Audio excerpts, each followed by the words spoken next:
이제 연구원 사역 오늘 제목은 말씀 순종 없이 구원은 없다 라는 제목으로 10번째 강의가 되겠습니다.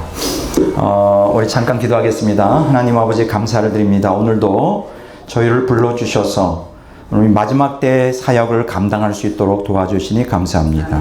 지금 교회가 배교를 향해 가고 있습니다. 또 영적으로 깨어 참으로 하나님의 말씀에 각성을 하여 정말로 놀라운 변화가 필요한 시대입니다. 불쌍히 여기소서 무너져가는 교회를 새롭게 하시고 그리스도의 복음이 제대로 온 세상에 전파되어 희망 없는 사람들에게 생명의 복음이 증거될 수 있도록 역사하여 주시옵소서. 오늘도 마친 시간까지 함께 주실 줄 믿고 감사하며 예수님 이름으로 기도합니다. 사실은 여러분들에게 지금 벌써 10번째 강의하는 말씀 순종 없이 구원은 없다라는 주제는 사실 제가 의도한 바가 아니었습니다. 지금 종말론을 이제 끝을 향하여 가고 있는 과정에서 이제 한 번에 이제 강의를 남겨놓고 이제 주님께서 저에게 조명해 주셔서 이제 이 강의로 벌써 곧 끝내려고 하는데 10번까지 왔습니다. 오늘은 어떻게든지 최선을 다하여 끝내는 방향으로, 근데 잘 모르겠습니다. 끝내는 방향으로 해서 빨리 종말론이 끝나야, 우리 안 목사님이 그걸 기다리고 있는데 빨리 끝나야 이제 그 다음에 성령론, 그 다음에 삼위일체론을 이제 공부하도록 그렇게 하겠습니다. 사실은 이 말씀 순종 없이 구원은 없다라고 하는 주제는 사실 연구원 사역의 핵심 주제예요. 사실 하나님께서 저로 하여금 선포하기를 원하시는 가장 중심되는 주제입니다. 근데 너무나 이 말씀이 충격적이고 급진적이기 때문에 많은 사람들이 오해를 할 수밖에 없어요. 왜냐하면 우리는 말씀 순종은 그냥 옵션이라고 배워왔어요. 그냥 예수님 믿으면 구원받고 말씀 순종하면 좋겠지만 우리는 타락한 본성 때문에 순종하는 것이 불가능하다. 그래서 은혜가 필요한 거 아니냐, 그래서 예수님의 피가 필요한 거 아니냐. 말씀 순종을 우리가 의지로 한다면 그것은 행위구원에 율법주의에 이제 빠지기 쉽다, 이제 이렇게 이제 얘기하기 때문에 이 말씀 순종 없이 구원은 없다는 이 말로 이러한 주제로 강의한다는 게 참 어렵습니다. 왜냐하면 이단으로 몰리기가 쉬워요. 그럼에도 불구하고 제가 이 주제를 말할 수밖에 없는 것은 성경이 그렇게 가르치고 있기 때문입니다. 그래서 지난주에 여러분들에게 말씀드렸죠. 말씀 순종과 동의어로 쓰이는 게 죄 회개다. 이거는 이해가 될 거예요. 죄 회개 없이 구원은 없다. 그건 사실이죠. 죄 회개 없이 구원 있다고 말한다면 그거야말로 이단입니다. 왜냐하면 예수님은 바로 죄에서 우리를 구원하기 위해서 오셨잖아요. 그런데 이제 문제는 뭐냐? 예수님의 피가 죄 문제를 해결하지만 그러나 문제가 되는 건 뭐냐면 우리 입장에서 죄를 회개하는 역사가 있어야 된다는 거예요. 그럼 여기서 죄라는 건 뭐예요? 그럼 마귀하고 죄하고 사실은 동의어라고 말할 수 있어요. 죄 가운데 있다는 것은 마귀의 지배 아래 있다는 거예요. 그러니까 죄를 회개한다는 것은 마귀로부터 돌이키는 거잖아요. 그렇잖아요. 그럼 마귀로부터 돌이켜서 누구한테 간다는 거예요? 우리가 하나님께로 간다는 뜻이잖아요. 하나님. 그러면 마귀로부터 하나님께로 돌이키는 걸 우리가 성경에서는 이제 회개라고 말합니다. 그런데 오늘 여러분 이렇게 생각해 보세요. 예수님이 죄를 위해서 십자가에서 피 흘려 죽었는데 우리 입장에서 죄를 회개하지 않고 예수님이 피 흘리신 그 십자가의 피만 가지고 우리가 정말 죄 문제를 해결할 수 있을까? 오늘날 많은 사람들이 그렇게 생각하는데 이거는 난센스예요. 왜냐하면 예수님의 피는 죄를 회개하는 사람들에게 유효한 것이지 죄를 회개하지 않는 사람들에게 예수님 십자가의 피가 유효하지가 않아요. 이 얘기는 뭐냐? 마귀로부터 죄를 회개한다는 건 뭐예요? 죄를 회개하지 않는다는 건 마귀의 지배 아래 그냥 있겠다는 뜻이거든요. 이게 자꾸 하울링이 나네요. 어디 갔어요? 우리 김현준 분. 약간 좀 이상하다. 좀 잘 안 맞네요. 조금 낮춰야 되나? 죄를 회개하지 않는다는 건 마귀한테 돌이키지 않고 예수님의 그냥 십자가의 피로 천국 가겠다는 아주 도둑님 신보죠. 그러니까 마귀하고 즐기겠다. 마귀를 사랑하면서도 하나님 사랑하겠다. 말이 됩니까?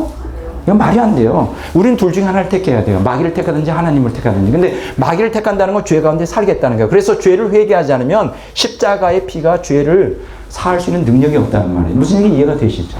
자, 그러면 죄를 회개하여, 다른 말로 말하면 마귀로부터 하나님께로 돌아온다는 건 뭘 의미하느냐? 하나님께 순종한다는 걸 의미해요. 그럼 하나님께 순종한다는 건 뭘 의미하느냐? 하나님의 말씀에 순종하는 것을 얘기합니다. 그러니까 죄 회개한다는 것은 말씀을 순종한다는 말과 동의어란 말이에요. 이제 이해가 되시잖아요.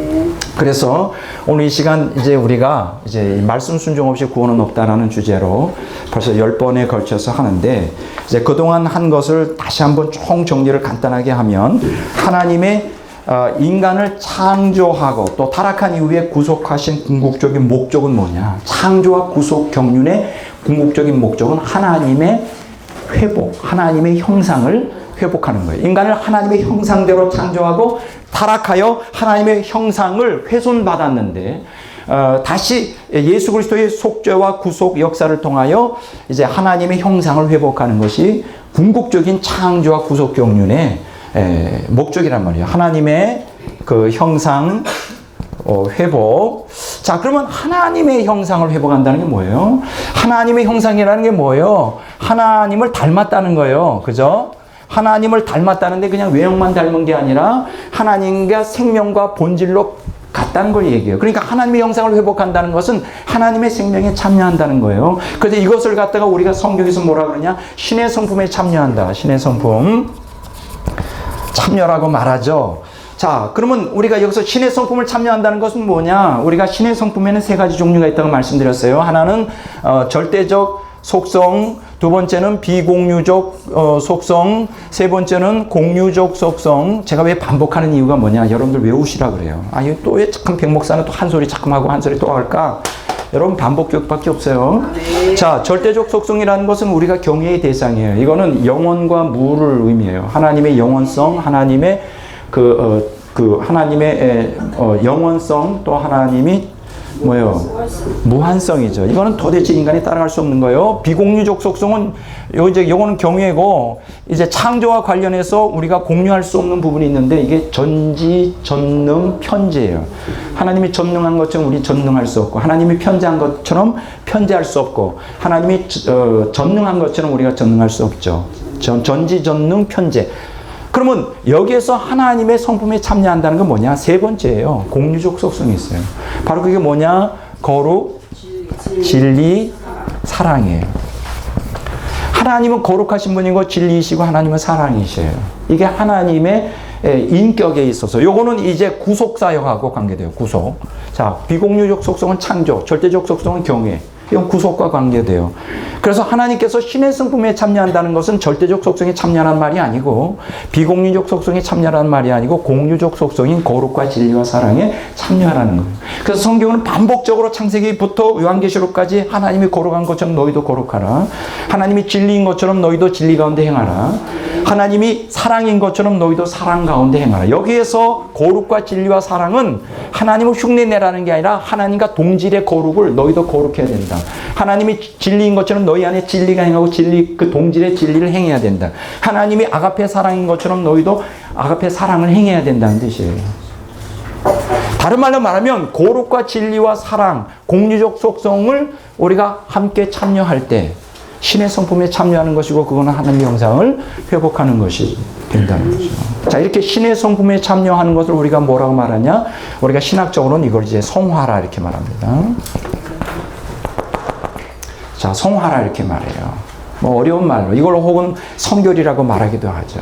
왜냐하면 여러분, 성화, 성결, 뭐 홀리니스, 크리스천 퍼펙션 혹은 기독자 완전이라고 이렇게 말하는데, 이건 단줄이 거룩이라고 하는 건 그냥 거룩한 자체의 개념이 아니에요. 거룩과 진리와 사랑은 하나인 거예요. 여러분, 하나님, 성경에 보면 하나님 사랑하고 이웃 사랑하는 것이 그 성경의 전체의 가르침이라고 말했잖아요. 그러면 하나님의 사랑이 거룩으로 표출됐든 뭐로 표출되느냐? 성결과 정결로 표출돼야 되죠. 하나님을 사랑한다면서 성결하지 않다? 하나님을 사랑한다면서 거룩하지 않다? 이거는 가짜예요. 그리고 이웃 사랑을 하라 그랬어요. 그러면 이웃을 사랑하는 것이 무엇으로 표출돼야 되느냐? 공의와 정의로 표출돼야 돼요. 이웃을 사랑한다면서 공의를 행하지 않는다? 이웃을 사랑하면서 정의를 행하지 않는다? 그럼 공의와 정의는 뭡니까? 이웃 사랑에 있어서의 거룩이고, 자, 정결과 성결은 뭡니까? 하나님 사랑에 있어서의 거룩인 거예요. 그러니까 거룩과 사랑은 같은 거예요. 그래서 존 웨슬리의 신학에 보면 이렇게 말합니다. Christian perfection is perfect love. 참 이게 안 나오죠, 그렇죠?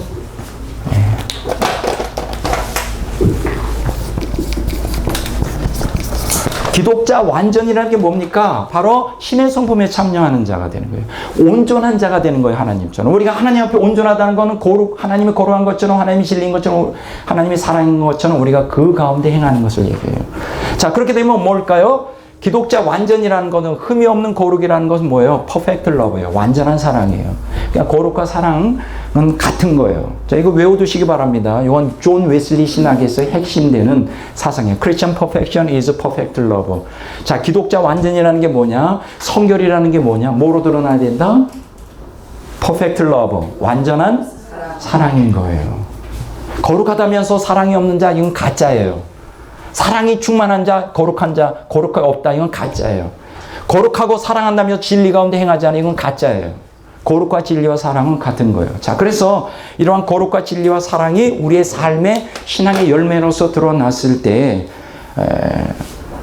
그것이 이제 자존감 회복. 제가 얘기했죠. 자존감 회복이라는 게 뭐냐. 하나님의 형상을 회복한 사람의 증거로서 자존감이 회복됩니다. 자존감이 회복돼요. 그런데 중요한 것은 자존감이 회복될 때 하나님의 이 신의 성품에 참여하면서 성화해 가면서 두 가지 증상이 나타난다고 여러분들에게 가르쳤습니다. 하나님의 평강이 내 안에 깃들어요. 하나님의 평강을 통하여 나는 행복하다는 의식이 나를 점령합니다. 난 여러분들에게 질문하고 싶습니다. 여러분들이 예수를 믿고 정말 참된 신앙이 있다면 여러분 진짜 행복해야 돼요. 이 세상에서 예수를 믿는 사람만큼 행복한 사람은 존재하지 않습니다. 근데 예수 믿는다면서 항상 우울하고 항상 불행을 느끼고 그거는 거룩한 게 아니에요. 그것은 신의 성품에 참여한 자가 아니고 그건 하나님의 형상을 회복한 게 아니에요. 여전히 그 깨어진 인간의 그 타락한 본성으로 말미암아 깨어진 상태, 자아가 깨어진 그 상태에 있는 거예요. 여러분 진정으로 신의 성품에 참여하고 하나님의 형상을 회복한 자들은 자존감이 회복됩니다. 원래 하나님의 창조의 모습으로 이제 우리가 회복되는 거예요. 그럴 때 하나님의 평강이 임하면서 나는 행복하다는 의식이 있고 성결의 아름다움. 제가 지난번에 얘기했죠. 그 영혼이 아름다워져요. 그러면서 하나님 덕을 인식하고 마귀도 알고 자기도 알게 됩니다. 그래서 제가 여러분들에게 말씀드렸죠. 영혼의 아름다움이 형성되면 어떻게 되냐. 나는 내가 너무나 좋다는 거예요. 자기를 보면서 황홀해하는 거예요. 제가 그렇다고 그랬어요. 나는 너무나 행복하다고 내가 벌써 2년 전부터 강조하고 있어요. 나는 내가 좋다. 근데 우리 영본 식구들 중에 저 뒤를 보지 마세요. 뒤에 조금 나이가 들어가지고 탈모 증상이 있는데 그거 보고 자꾸만 뭐라 그러는 사람이 있어요. 그럼 나보고 어떡하라고. 나는 뒤가 안 보여요. 그냥 앞에만 보이기 때문에 그냥 이뻐 보이는데 이게 뒤에 있으면 이게 탈모가 되나 봐요. 그래서 하기야 뭐. 근데 뭐 저는 관여하지 않습니다. 근데 영혼만 아름다우면 됐지. 다행히도 우리 집안에는 완전 대머리는 없어요. 그래서 빠지더라도 대머리는 안 될 것 같은 확신이 있어요. 어쨌든 제 영혼은 너무 아름답다고 이렇게 말했어요. 이게 사실입니다. 내 신앙 고백이에요. 나는 너무 행복합니다. 나는 내가 너무 좋아요. 이게 자존감 회복된 사람의 증거인데 이게 여러분들 안에 있느냐 하는 거예요. 아직도 열등의식, 아직도 자기 자신을 비하하는 이러한 개념이 있다면 아직 여러분들은 하나님의 형상을 회복되어 가고는 과정이 있는 게 아니에요. 신의 성품에 아직 참여하고 있는 게 아니에요. 아직도 거룩과 진리와 사랑 가운데 거하는 게 아니에요.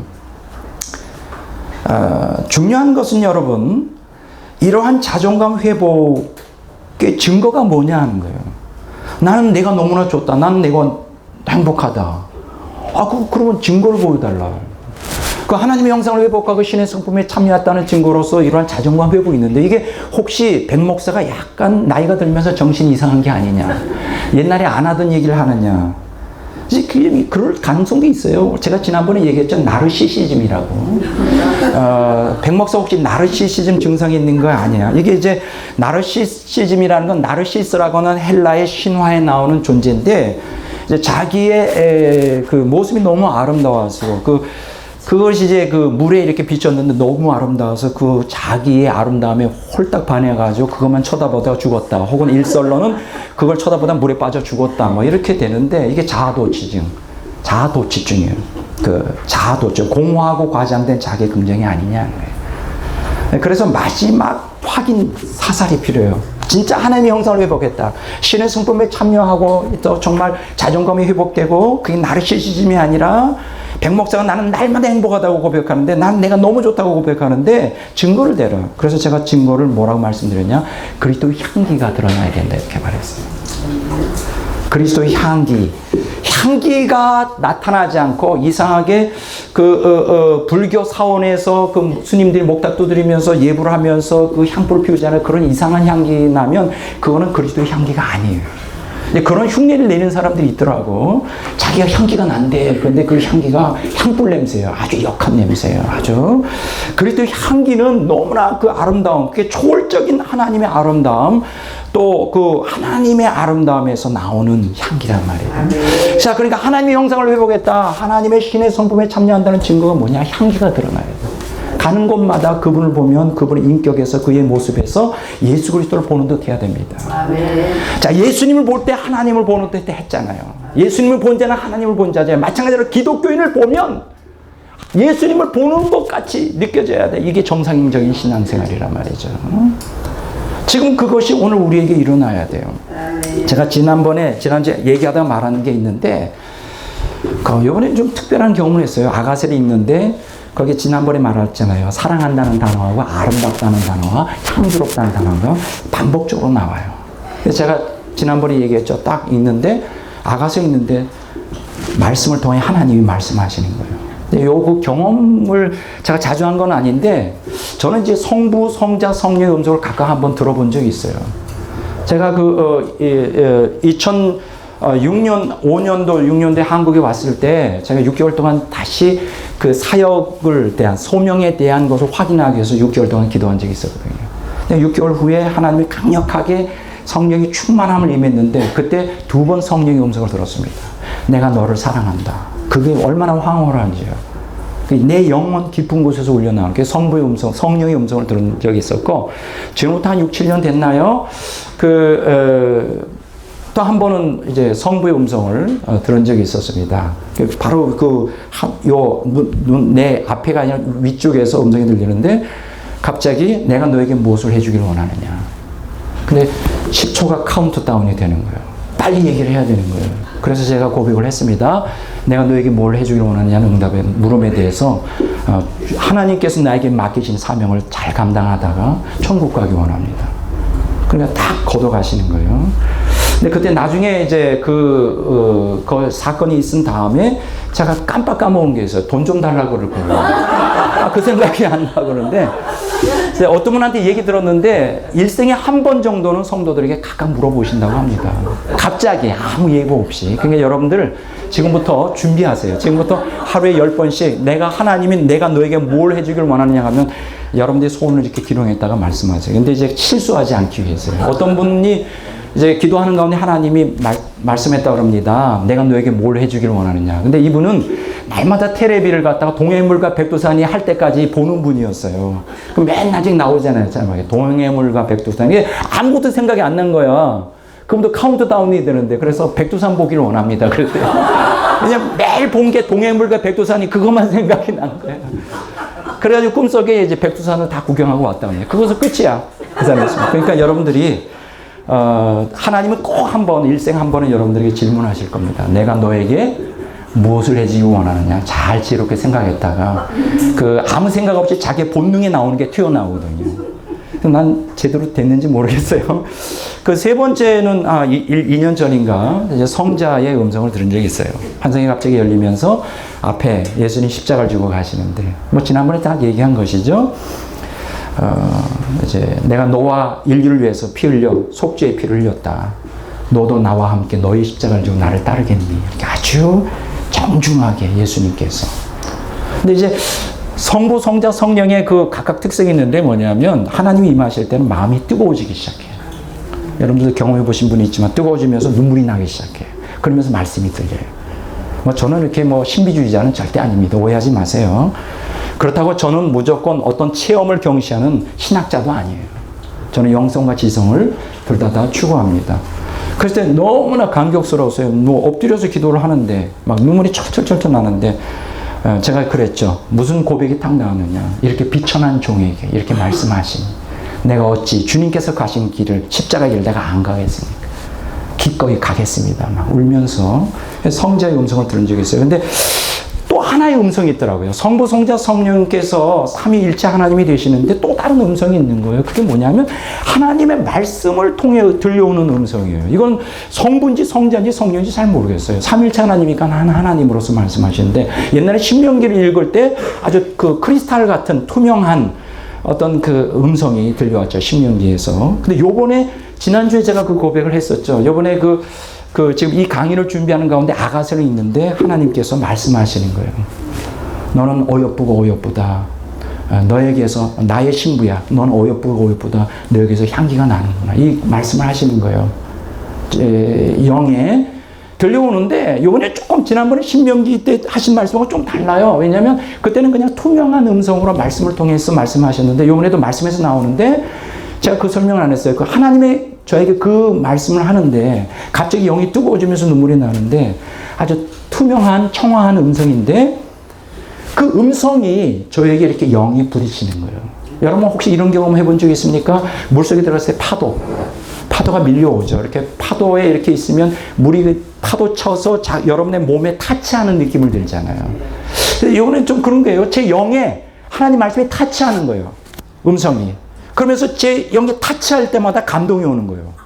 막 내 영을 무브하는 거예요. 감동이 오면서 막 눈물이 나면서 그렇게 좀 아주 하나님의 영이 타치한다. 근데 제가 여러분들에게 분명히 말씀드릴 수 있는 것은 하나님께서 이 말씀을 통해 역사하십니다. 그 말씀에 여러분들이 귀를 기울이셔야 돼요. 하나님께서는 이 말씀 안에서 우리에게 말씀하셔요. 그래서 저는 이제 이런 경험들을 조금씩 하면서 참 감격스럽죠. 감격스러운데 제가 뭘 말씀드리려고 하느냐. 제가 여러분들에게 말씀드리는 것은 어떤 나르시시즘적인 자아 도취증에서 나오는 그러한 그것이 아니에요. 정말 하나님의 형상을 회복했을 때 신의 성품에 참여했을 때 성화되는 과정 중에 나타나는 자존감의 회복이 여러분들에게 과연 있느냐 하는 거예요. 아직 없다 그러면 여러분들이 가능성이 있습니다. 희망이 있어요. 제가 오늘 그것을 여러분들에게 가르쳐 드리려고 그래요. 자, 이러한 자존감 회복, 신의 성품에 참여함으로써 그래도 향기가 뿜어져 나오는 것은 어떻게 가능하냐? 내 안에 예수의 생명이 있기 때문에. 아멘. 예수님 믿으면서 옛사람이 장악하고, 지난주에 제가 얘기했죠. 거듭났으면서도 여전히 옛사람의 지배 아래 있는 사람들은 좀 귀신의 영향 아래 있는 거예요. 많은 기독교인들이 다 그렇습니다. 거듭난 경험도 해요. 주님을 사랑해요. 그러나 죄 가운데 있어요. 죄 가운데 있다는 건 마귀의 영향 아래 있다는 거예요. 그러니까는 예수를 믿고 정말 천국을 향해 가고 있지만 힘겹게 신앙생활하는 사람들이 많아요. 너무나 힘들어. 왜냐하면 마귀의 지배하에서 벗어나지 못하고 있어. 머리로는 믿겠는데 예수님의 속죄의 피와 대속의 은총을 믿는데 하나님의 형상이 실제적으로 회복되고 신의 성품에 참여하여 성화되어 가지 못하는 상황 가운데서 여전히 옛사람의 지배 가운데서 힘겹게 신앙생활하는 사람들이 많아요. 오늘 그분들에게 저는 도전하고 싶습니다. 빨리 죄의 권세에서 벗어나야 됩니다. 그럼 어떻게 벗어나야 될까? 그것이 오늘 여러분들에게 이제 드리고 싶은 굉장히 중요한 마지막 여러분들을 향한 말씀이에요. 성 버나드라고 하는 사람이 있습니다. 1090년에서 1153년까지 살았던 분인데 크레르보 수도원 설립자죠. 그래서 크레르보의 버나드라고 우리가 보통 얘기를 합니다. 이 사람이 사랑의 4단계를 얘기했습니다. 1단계가 뭐냐? 나 위한 나 사랑. 이거는 안 되죠. 두 번째, 나 위한 하나님 사랑. 하나님을 이용하는 사랑이죠. 이것도 안 되죠. 세 번째, 하나님을 위한 하나님 사랑. 자기를 사랑하지 않아. 그러면서 오직 하나님께만 사랑. 이것도 비정상이죠. 마지막 네 번째 단계가 뭐냐? 하나님을 위한 나 사랑을 제안하고 있어요. 바로 이게 정상적인, 가장 성경적인 거예요. 여러분이 여러분 자신을 좋아해야 돼요. 나는 내가 너무 좋아요. 나는 내 영혼이 너무 아름답다는. 근데 그렇게 최면건대가 되어질 문제가 아니에요. 실제적으로 하나님의 형상을 회복해 가면 저절로 돼요. 실제적으로 신의 성품에 참여하게 되면 저절로 돼요. 거룩의 사랑의 진리에 성화되어 가는 과정이 있으면 저절로 그렇게 되는 거예요. 오늘 우리에게 필요한 것은 기독교인이 그냥 예수 믿어 신앙생활 하다가 죽어서 천국 가는 게 그게 우리의 궁극적인 목적이 아니에요. 이 세상에서는 여전히 죄 가운데 마귀에게 계속 희롱당하고 노예 생활하다가 그래서 주님의 그 속죄 은총 의지하여 그 은혜로 그냥 천국 가기를 원하는 많은 사람들이 많아요. 근데 그건 정상이 아니에요. 지금 이 시간에 여러분들이 영혼이 변화가 돼야 돼요. 지금 하나님의 형상을 회복하는 그런 은혜를 받아요. 지금 신의 성품에 참여해야 돼요. 지금 이 땅에서 하나님 나라를 경험해야 돼요. 지금이에요. 죽어서가 아니에요. 얼마 전에 여러분 잘 아시죠? 희망의 신학을 만든 몰트만 교수. 신문에 계속 나오던데 이제 조영기 목사님하고 만나서 희망, 절대 희망을 말합니다. 조영기 목사님도 같은 개념이라고 이렇게 말해요. 그래서 몰트만 교수가 뭐라 그랬냐? 이 절망의 세계, 희망만이 구원이다. 그것이 틀린 말은 아닙니다. 예수 그리스도의 복음은 이 절망적인 세상에 희망을 주죠. 그러나 희망이라는 건 뭐예요? 항상 미래지향적이시죠. 희망은 미래지향이에요. 오늘 미래지향적인 천국에 대한 소망만 가지고는 절대 안 돼요. 지금 이 시간에 이 희망이 구현이 돼야 된다고요. 지금 이 시간에 하나님의 생명을 경험함을 통해 하나님의 형상을 회복하고 신의 성품에 지금 참여하는 증거를 보이라 이거예요. 증거 지금. 성경은 미래지향적인 것만 얘기하지 않아요. 지금 영적 하나님 나라의 경험을 얘기해요. 영적 지금 하나님 나라에 경험하지 못한 사람이 죽어서 천국 들어갈 생각하지 말아야 돼요. 여러분 영적 부활을 지금 경험하지 않는 사람이 앞으로 미래에 있을 몸의 부활을 기대하는 건 그건 어불성설인 거예요. 지금 여러분의 영이 부활해야 되는 거예요. 지금 여러분들이 지금 이 땅에서 천국 생활을 해야 되는 거예요. 지금 증거를 보여달라요. 하나님께서는 예수님께서는 우리에게 참된 자유에 대해서 말씀을 하셔요. 성경의 요한복음 8장 36절 읽어보겠습니다. 자, 지금부터 이제 성경을 찾아보도록 그렇게 하겠습니다. 요한복음 8장 36절.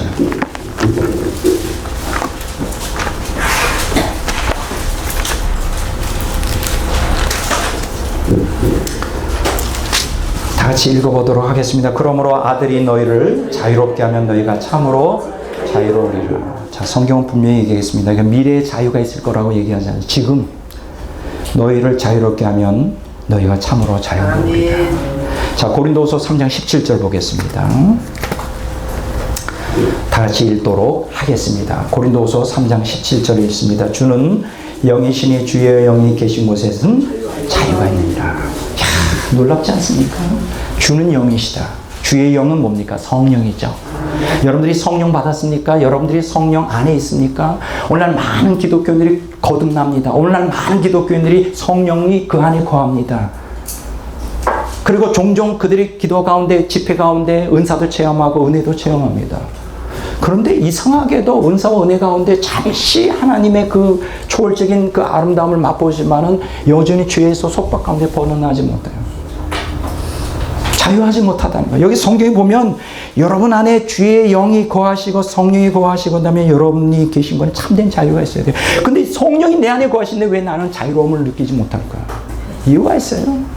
여전히 옛사람이 지배 가운데 있기 때문에 그렇죠. 마귀의 영향력 아래 있기 때문에. 자, 성경은 요한복음 8장 36절에서 예수님께서 자유롭게 하면 자유롭게 된다 그랬어요. 고린도후서 3장 17절에 주의 영은 주는 영이시니 주의 영이 계신 곳에는 참된 자유가 있다 그랬어요. 근데 많은 기독교인들이 이런 자유함을 누리지 못해요. 믿질 않는 것 같아. 성경 말씀을 믿질 않는 것 같아. 많은 사람들은 참된 자유를, 많은 기독교인들이 참된 자유를 누리지 못하는 게 뭘까요? 하나님의 말씀을 믿지 못해. 하나님을 신뢰하지 못해. 왜냐하면 하나님께 모든 것을 다 내어드리면, 자기를 포기하면 자기가 손해본다고 생각해. 그래도 자기가 인생의 주도권을 자기가 쥐어든다고 생각해. 마지막 내 내밀한 영 안에 있는 마지막 비밀방은 자기가 열쇠는 자기가 갖고 있어야지. 하나님께 그걸 다 내주면 나는 무슨 재미로 인생을 산단 말이야. 이러면서. 안 믿어요, 안 믿어. 하나님의 약속을 믿질 않아요. 분명히 예수님께서 자유롭게 해주신다 그러니까 성령께서 자유롭게 해주신다고 약속을 했는데 그걸 100% 안 믿어. 자기가 그 열쇠를 붙들고 있어야 된다고 생각해요. 오늘 기독교인들이 타락한 본성이 그런 거예요. 오늘날 많은 그 사람들이 이 참된 자유를 누리지 못하는 것은 뭐냐? 성경 말씀을 믿지 않기 때문에 그래요. 성경 말씀에 순종하지 않기 때문에 그래요. 이게 인간의 타락한 본성이에요. 여러분, 니체라고 하는 사람 잘 아시죠? 니체는 왜 신을 부정했느냐? 신의 존재를 부정한 게 아니라 인간 본성을 곧 악하다고 말하는 그 신이 싫은 거예요. 나는 자기는 자기 마음대로 욕망대로 살고 싶은데 그거를 죄라고 규정하는 신이 싫은 거예요. 그러면서 이 니체는 자율적 자유를 외쳤어요. 그래서 성경에서 가르치는 대로 순종하는 것은 노예의 도덕이고 내가 자율적 자유에 의해서 내 양식과 내 마음대로 하는 것이 주인의 도덕이다. 그러므로 우리는 참된 자유를 위해서는 신을 부인해야 된다. 자, 이러한 얘기를 니체만 한 게 아니에요. 여러분 잘 아시죠? 루소라든가 칸트 같은 사람들도 자유애로의 도약을 주장하면서 하나님을 순종하면 궁극적인 자유가 속박당한다. 자유가 속박당한다. 그렇게 생각을 했던 거예요. 그러면서 참된 자유는 자율적 자유. 하나님이 그 안에 개재되지 않는 인간의 참된 자유를 외쳤어요. 과연 그게 가능할까요? 여러분, 인간의 운명이라는 건 뭐냐면 하나님의 형상대로 창조되었어요. 그래서 하나님이 자유를 주실 때만 참된 자유예요. 하나님께서 우리를 다스릴 때만 참된 자유가 있는 거예요.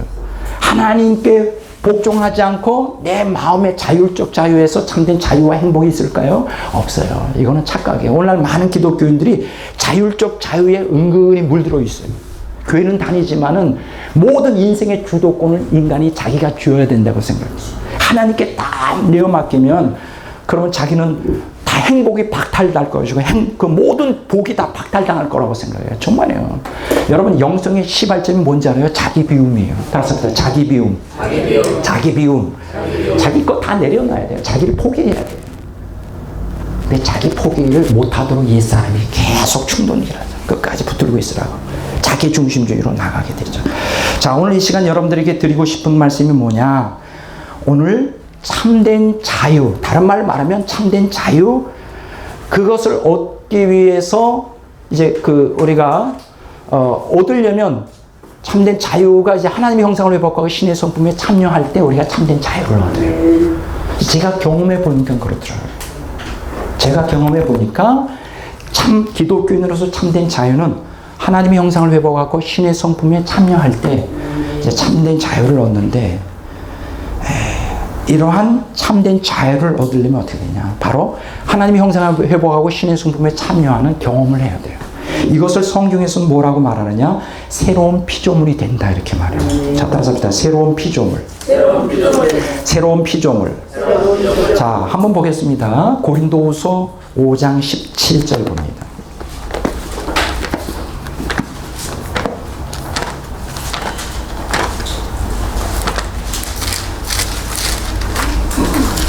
고린도후서 5장 17절.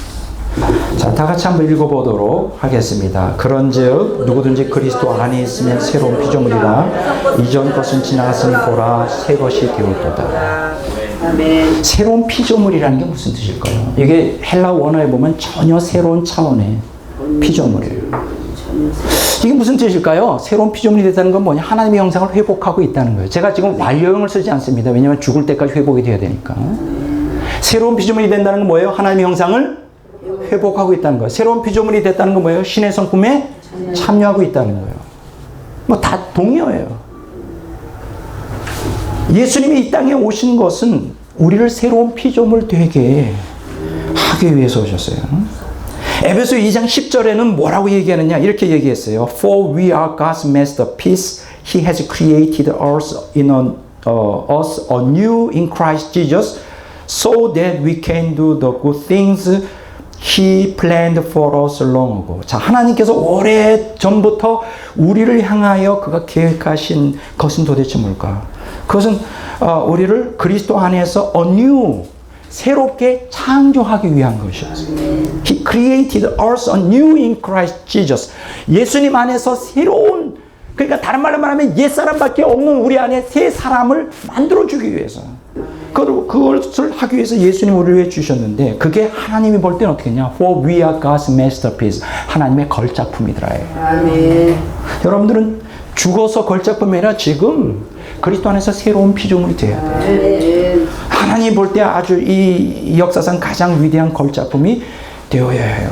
근데 여기 고린도서 5장 17절에 보면 누구든지 그리스도 안에 있으면 새로운 피조물이다 이렇게 얘기를 했어요. 새로운 피조물이다. 자, 이게 무슨 얘기할까요? 자, 그리고 여러분 보세요. 고린도서 4장 16절에 보면 우리의 겉사람은 낡아지나 우리의 속사람은 날로 새로워진다 그래요. 점진적 성화죠. 새로워져야 돼요, 여러분. 지금 여러분들이 점점 더 옛사람은 쇠해지고 새사람이 승해져야 돼요. 제가 여기서 옛사람과 새사람을 얘기했습니다. 옛사람이라는 건 뭐냐? 우리 자신이에요. 죄악성과 플러스 자아가 결합될 때 그걸 옛사람이라고 말해요. 새사람은 뭐냐? 하나님의 생명과 자아가 결합되었을 때 새사람이라고 해요. 우리 그리스도인들 안에는 두 가지가 다 있어요. 우리가 예수님 믿을 때 성령이 우리 안에 들어올 때 하나님의 생명이 들어오면서 자아와 결합하면서 새 사람이 형성되죠. 그리고 우리는 원래 태어날 때부터 자아와 죄악성이 결합되어서 옛 사람이 되었어요. 성경에서는 새 사람과 옛 사람의 갈등에 대해서 얘기를 하고 있잖아요. 여러분들이 성화될수록 옛 사람, 새 사람이 점점 확장될수록 옛 사람은 점점 줄어들게 되어 있는 거예요. 제가 여러분들에게 말씀드리는 것은 말씀드리는 것은 이 성화 과정이 끝날 때까지 옛사람은 없어지지 않아요. 옛사람이 제거된다는 게 아니에요. 그러나 중요한 것은 새 사람이 내 안에서 점점 확장될수록 옛날에는 옛사람이 지배적일 때는 내 안에 하나님의 생명이 있어 하나님 새 사람이 있지만은 종종 가끔 은혜 받을 때만 그때가 주도적이었고 주로 옛사람이 나를 지배하니까 항상 옛사람이 지배하래. 마귀의 종로로 했는데 예수 믿는 사람이라 할지라도 이제는 그 영적 투쟁 가운데서 새 사람이 확장되면 새 사람이 주도를 하게 돼요. 새 사람이 주도하면서 어떻게 될까요? 죄가 그만큼 세력을 약화시키게 되죠. 그러니까는 저가 과거 예수님 믿고 제가 오랜 세월 동안 옛사람이 승한 삶이었어요. 다른 말로 말하면 새 생명, 하나님의 생명이 내 안에 있고 새 사람이 내 안에 있지만 여전히 죄의 지배 아래 있었단 말이에요. 저는 얼마나 그것이 고통스러웠는지 몰라요. 목회자로서. 죄의 지배. 마귀가 나를 흔들 때마다 세상이 유혹할 때마다 그거를 저항할 수 있는 힘이 없는 거예요. 그것 때문에 내가 얼마나 슬픈 인생을 살았는지 몰라요. 그러다가 제가 결정적인 순간이 있었어요. 결정적인 순간에 내가 죄와 싸워야 되겠다. 죄와의 투쟁을 선언했어요. 난 이렇게 사느니 차라리 죽겠다.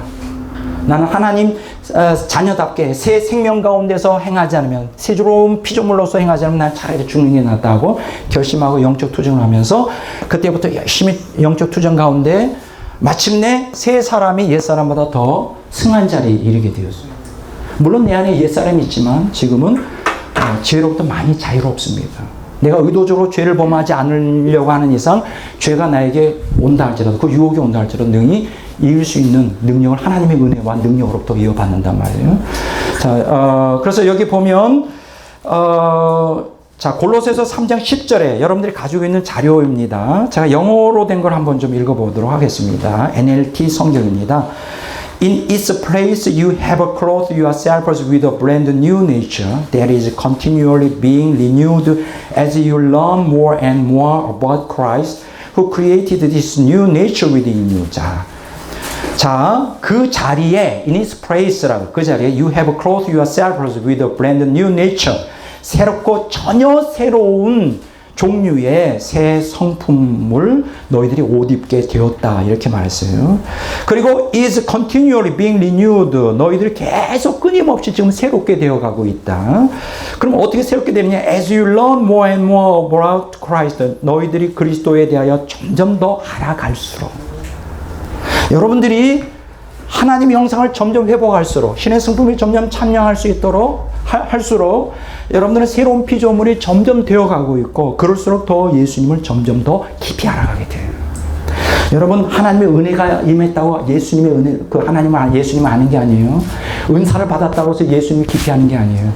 예수님을 아는 정도는 어디에 근거를 두고 있어요? 여러분들이 신의 성품에 참여하는 만큼. 신의 성품에 참여해야 돼. 성화되는 만큼. 여기 보면 계속 새로워지는데 우리는 누구냐? 하나님 누구냐? Who created this new nature within you? 너희 안에 이 새로운 성품을 창조하셨다는. 자, 그러면 고린도후서 5장 17절로 단지 넘어갑니다. 누구든지 그리스도 안에 있으면 새로운 피조물이라 이전 것은 지나갔으니 보라 새 것이 되었도다 그러는데 놀라운 말씀을 하고 계셔요. 여기 보면 누구든지 새로운 피조물이 되는데 제한이 없습니다. 공부 많이 한 사람, 못한 사람, 잘난 사람, 못난 사람, 돈 많은 사람, 없는 사람 관계하지 않습니다. 하나님은 관심이 거기에 없어요. 누구든지 원하면. 자, 누구든지는 근데 존재 조건이 있죠. 새로운 피조물이 되려면 어떻게 돼요? 그리스도 안에 있어야 돼요. 여기서 그리스도 안에 거한다는 게 뭘까? 성령이 내 안에 거한다는 뜻인가? 그런 뜻이 아니에요. 왜냐하면 성령이 내 안에 있고 새 생명을 내가 받고 새 사람이 내 안에 형성되어 있는데도 불구하고 새로운 피조물로서의 증거가 나타나지 않고 있잖아요. 여전히 옛사람이 지배 아래 있잖아요. 그런 뜻이 아니에요. 그래서 그리스도 안에 있다는 게 도대체 무엇일까? 그리스도 안에 있는 사람들은 새로운 피조물이고 이전 것은 지나갔으니 보라 전혀 새로운 차원의 존재가 되었다는 것인데 그리스도 안에 있다는 것은 무엇을 얘기할까요? 이게 뭐냐? 그리스도 안에 있다는 것은 지난번에 제가 얘기했죠. 우리 안에 말씀이 거하면 그 동의어와 같아요. 말씀이 내 안에 거하는 삶이죠. 그리스도 안에 있다는 것은 그리스도가 나의 인생의 주인이 된다는 거예요. 그분의 통치 지배 아래 들어간다는 걸 얘기해요. 이거는 성령을 받았다는 뜻이 아니에요. 이건 예수를 믿지 않고 믿는다는 뜻이 아니에요. 이 워치만이 사상에서 그리스도 안에라고 하는 사상이 주도적인데 그분은 그걸 잘못 이해하고 있어요.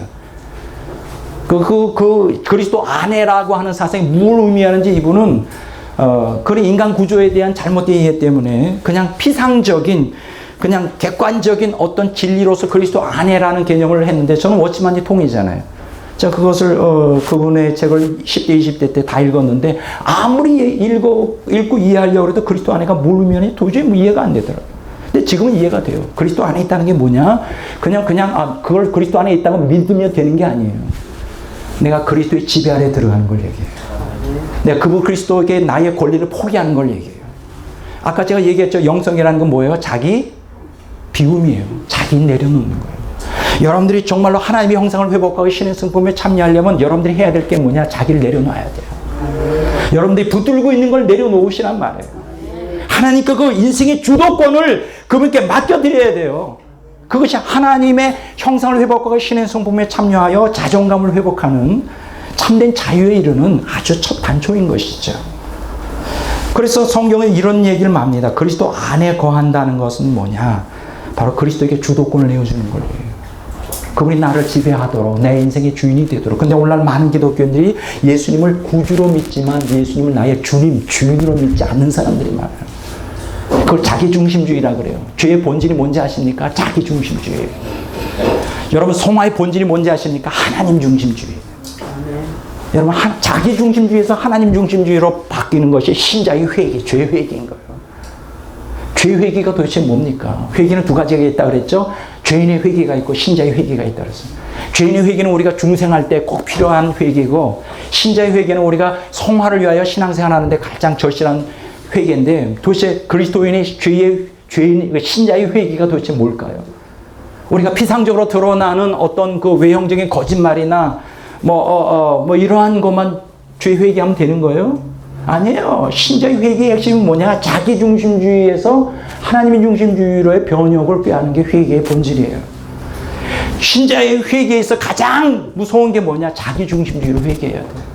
자기가 주인 노릇하려는 거예요. 예수님이 여러분의 주인이 돼야 돼요. 권리를 포기하셔야 돼요.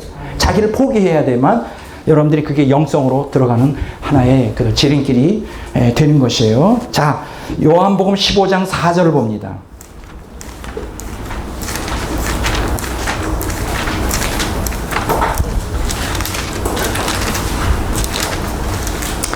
다시 읽어보겠습니다. 요한복음 15장 4절입니다. 찾으셨어요? 있습니다. 15장 4절. 내 안에 거하라 나도 너희 안에 거하리라. 가지가 포도나무에 붙어 있지 아니하면 스스로 열매를 맺을 수 없음 같이 너희도 내 안에 있지 아니하면 그러하리라. 참 이상한 말씀을 하십니다. 뭐 요한복음 14장과 16장에 보면 성령이 너희 안에 거한다 그랬잖아요. 뭐 그거로 충분한 거 아닌가요? 여기 보면 내 안에 거하라는 거예요. 이건 또 무슨 말씀일까? 성령이 내 안에 거한다는 말과 예수님 안에 거한다는 게 무슨 차이가 있을까? 전혀 다릅니다. 우리가 중생할 때 성령이 내 안에 들어오십니다. 그리고 하나님의 생명이 내 안에 이식돼요. 그냥 그거로서 충분하지 않다는 거예요. 우리가 두 번째 행해야 될 게 뭐냐? 기독교인들에게 한 말씀이에요. 내 안에 거하는 거예요. 이렇게 말씀하지 않아요. 내가 너희 안에 거하겠다. 그러면 너희는 내 안에 거하게 될 거야. 이렇게 말씀하지 않아요. 먼저 무엇을 요구하시죠? 먼저 너희가 내 안에 거하라 명령하셔요.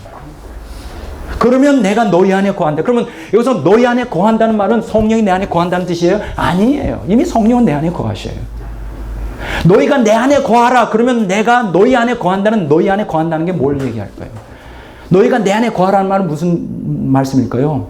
성령 받은 중생한 성도들에게 내 안에 거하라는 게 주도권을 나에게 맡겨라. 내가 너희의 주인이 되도록 하라. 그런 뜻이에요. 그러면 내가 너희 안에 거한다는 것은 그러면 내가 너희의 삶을 하나님의 형상 회복하고 신의 성품에 참여해 새로운 피조물이 되는 삶으로 인도하겠다. 참으로 너희를 자유하게 하겠다. 그런 뜻이에요. 이해가 되십니까? 성경은 참 묘한 말씀을 하셔요. 먼저 내 안에 거하라고 말씀하셔요. 그러면 내가 너희 안에 거하리라. 우리가 기독교인이 참으로 열매 맺는 신의 성품에 참여하는 열매 맺는 신앙생활을 하려면 성령만 받는 거로 되지 않아요.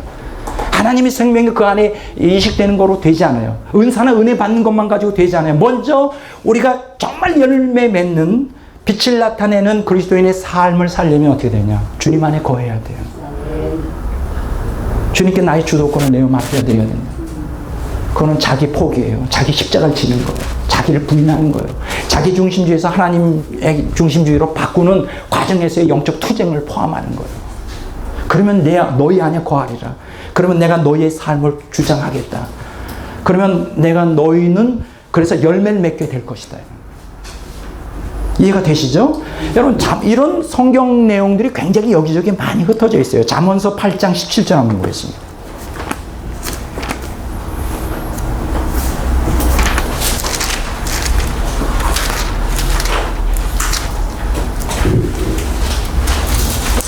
잠언서 8장 17절 다 같이 읽어보도록 하겠습니다. 찾으셨어요? 읽습니다. 나를 사랑하는 자들이 나의 사랑을 입으며 나를 간절히 찾는 자가 나를 만날 것이라. 우리는 지금까지 뭘 배웠느냐? 하나님이 나를 사랑한다. 우리는 그냥 수동적으로 응답하면 된다. 내가 어떻게 하나님을 먼저 사랑하냐? 그렇게 배워왔어요. 근데 성경은 뭐라고 그랬어요? 하나님을 사랑하는 자들이 하나님의 사랑을 입고 하나님을 간절히 찾는 자가 하나님을 만날 거라는 거. 우리는 지금까지 하나님이 이른 양 되는 우리를 갖다 찾으러 오셨다는 데만 중점을 두고 그러한 설교만 들어왔어요. 우리는 그냥 내키지 않지만 하나님이 사랑해 그냥 봐주자. 하나님 봐주자. 이런 식으로 우리가 배워왔습니다. 우리는 타락한 죄인이기 때문에 절대 하나님께 응답할 수 없고 하나님이 일방적으로 오셔서 우리를 감동할 때만 은혜 받는다. 그렇게 배워왔어요. 그것은 성경의 단편만 본 거예요. 여기 보십시오. 나를 사랑한 자니 나의 사랑을 입으며 나를 간절히 찾는 자가 나를 만날 거를 찾아야 돼요. 하나님을 사랑해야 돼요. 왜냐? 이게 이제 신학적인 차이입니다. 이게 복잡한 신학이기 때문에 자세한 얘기를 할 수 없지만 지금까지 이제 우리가 개신교 신학에서 아주 결정적으로 문제가 되는 게 뭐냐면 전적 타락 사상이에요. 전적 타락은 이제 전적 무능이라는 개념. 그래서 우리는 아무것도 할 수 없다는 거예요. 타락은. 하나님을 사랑할 수도 없고 하나님 말씀에 순종할 수도 없다는 거예요. 그래서 여기에서 전적 타락과 전적 무능이 연결되면서 인간의 자유의지가 부정이 됩니다. 이 문제에 대하여 어거스틴은 현설수설을 했고 루터와 칼빈은 내와서 자유의지를 아주 부정을 해버리죠. 우리는 아무것도 할 게 없다. 하나님이 일방적으로 우리를 사랑하고 일방적으로 은혜를 부어주시고 일방적으로 선택해요. 그래서 이 사람들은 뭐를 했느냐? 믿음이라고 하는 것은 중생 다음에 믿음이 오는 것이다. 이게 말이 됩니까? 여러분, 우리가 믿음, 구원의 믿음을 가질 때 중생하는 것인데 이게 성경이 가르치는 건데 그리고 거기에 먼저 회개하고 믿을 때 중생하는데 이제 칼빈주의에서는 중생부터 한 다음에 왜냐하면 우리는 믿음을 가질 수가 없다는 거예요. 중생한 다음에 구원 얻는 믿음이 나중에 생긴다는 거예요. 이거는 성경이 가르치는 개념하고 달라요.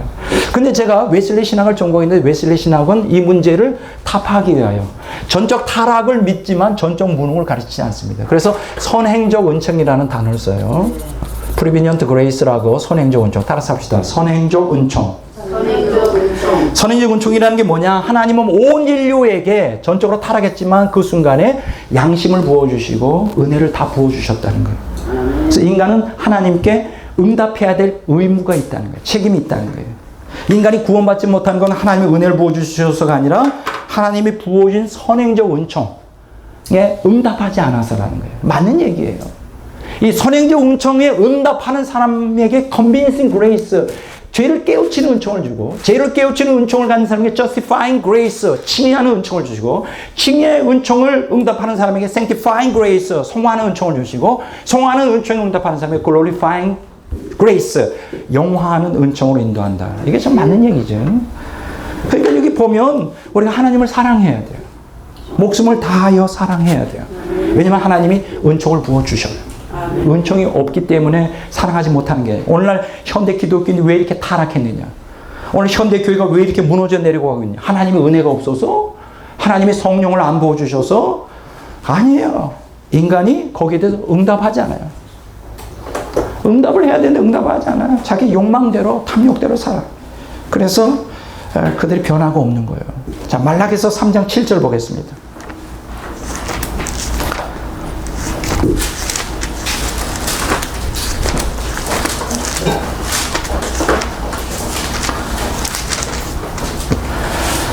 말라기서 3장 7절 다 같이 읽어보도록 이렇게 하겠습니다. 찾으셨죠?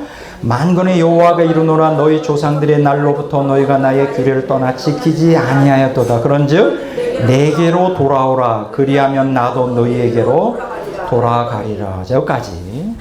참 신기해요. 하나님 뭐라고 말씀하시냐? 유대인들에게 너희는 내게로 돌아오라는 거예요. 먼저. 그러면 내가 너희에게로 그렇게 하면 내가 너에게로 돌아가리라. 아니 하나님 보고 우리에게 먼저 돌아오라는 거예요. 우리가 무슨 힘이 있다고. 우리가 배운 바는 전적으로 타락해서 우리는 아무것도 할 수 없습니다. 하나님이 오셔야지. 우리는 그런 설교만 들었잖아요. 잃어버린 양에 대한 비유라든가 뭐 드라크모에 대한 비유라든가 말이죠. 우리는 그런 설교에 낯이 있어요. 하나님 우리를 찾으신다. 맞아요. 찾는 건 틀림없어요. 그런데 중요한 것은 찾는다고 해서 우리의 구원의 역사가 일어나는 게 아니라는 거예요. 우리가 성령 받고 은혜 받고 중생을 경험을 했다 그래서 하나님의 생명이 내 안에 인식됐다 그래서 우리가 거듭났다 그래서 자동적으로 우리 안에 새 생명, 새 사람이 확장되는 건 아니라는 거예요. 신의 성품이 회복되는 건 아니라는 거예요. 우리가 투쟁해야 돼요. 왜 투쟁해야 될까? 은혜를 부어 주셨기 때문에. 또 우리가 우리의 힘으로는 안 돼요. 타락한 본성을 갖고 있기 때문에 우리 힘으로는 안 되니까 어떻게 돼요? 끊임없이 하나님의 은혜를 구하면서 성령의 능력을 힘입어서 나와야 돼요.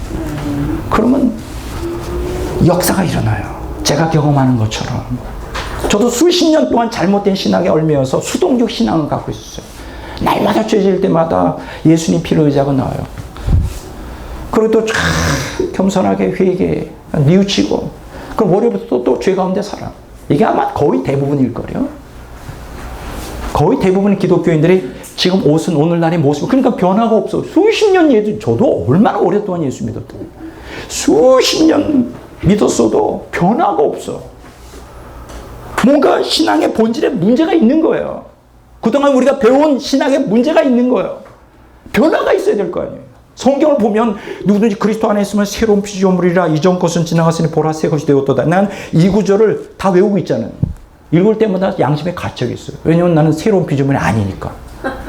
속으로 이 구절을 읽을 때마다 속으로 내용이 뭐라 하냐면 너는 새로운 피조물 아니야. 내용이 나를 자꾸만 정죄.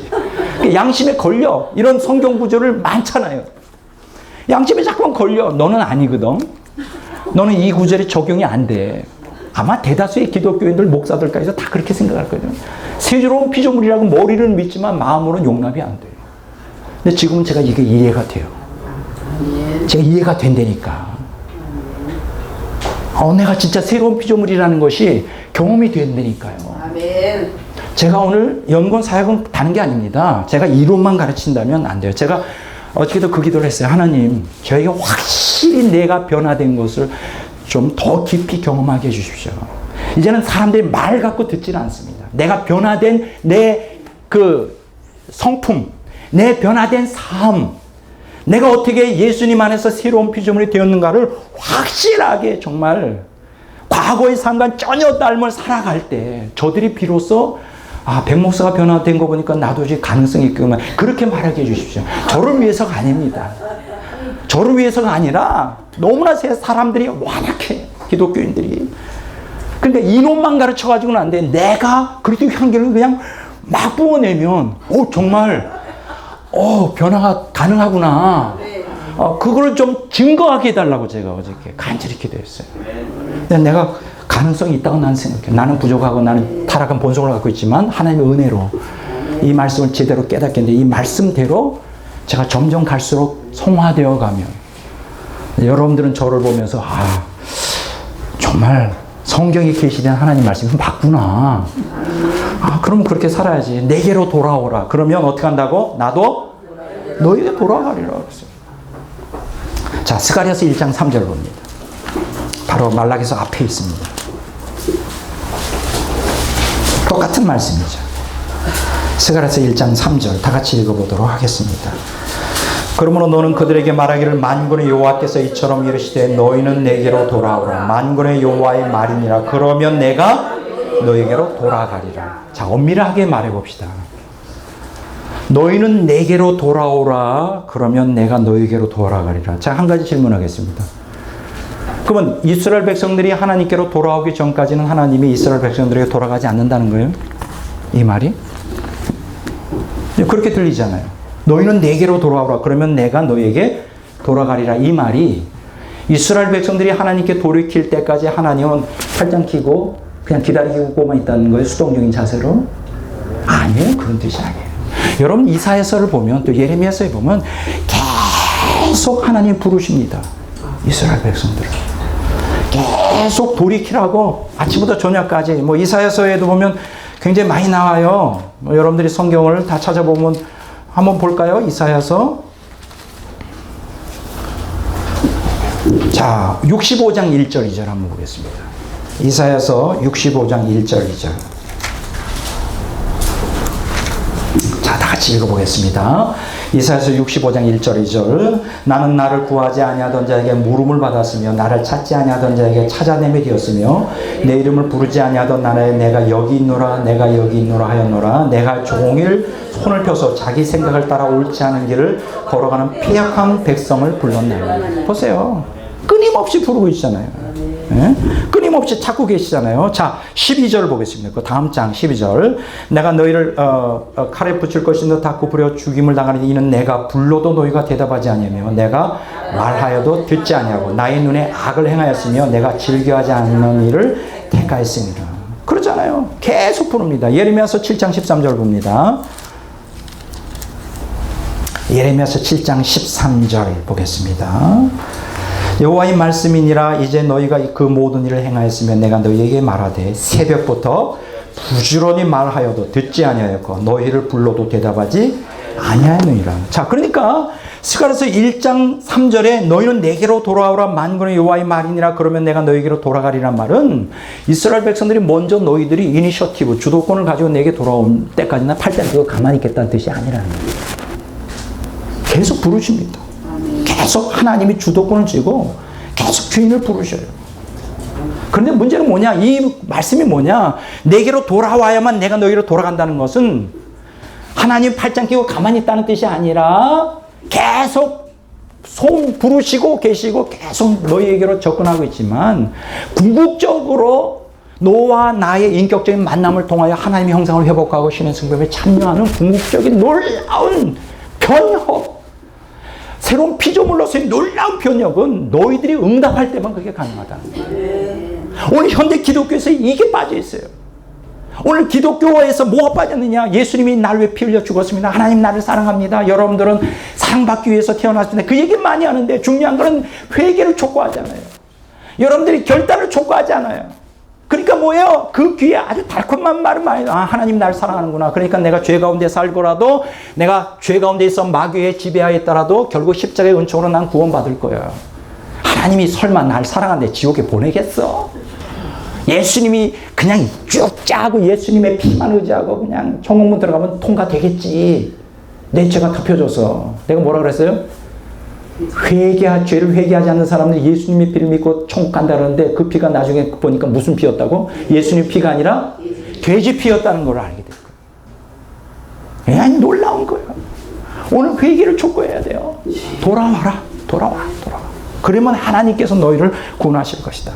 자, 여기까지만 하나요. 자, 그러면 내 안에 거하라, 나도 너희 안에 거하리라. 누구든지 그리스도 안에 있으면, 이런 새로운 피조물이 된다는 말은 도대체 어떤 자들에게 적용이 되느냐.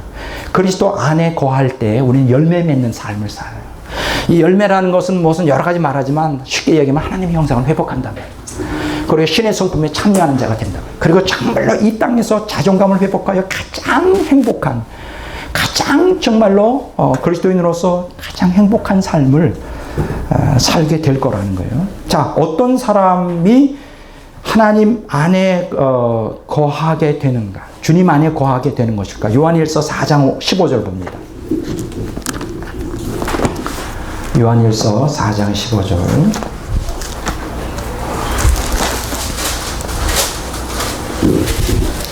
다 같이 읽겠습니다. 누구든지 예수를 하나님의 아들이라 시인하면 하나님이 그 안에 거하시고 그도 하나님 안에 거하느니라.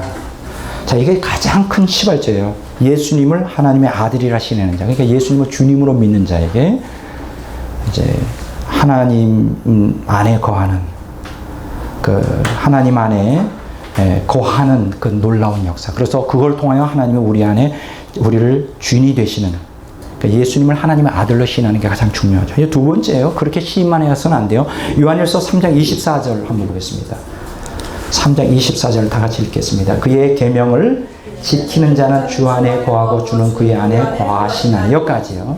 자, 하나님의 아들 예수님을 네가 믿는다고 시인만 해가지고는 안 돼요. 두 번째는 뭐냐? 말씀에 순종하는 삶을 살아야 돼요.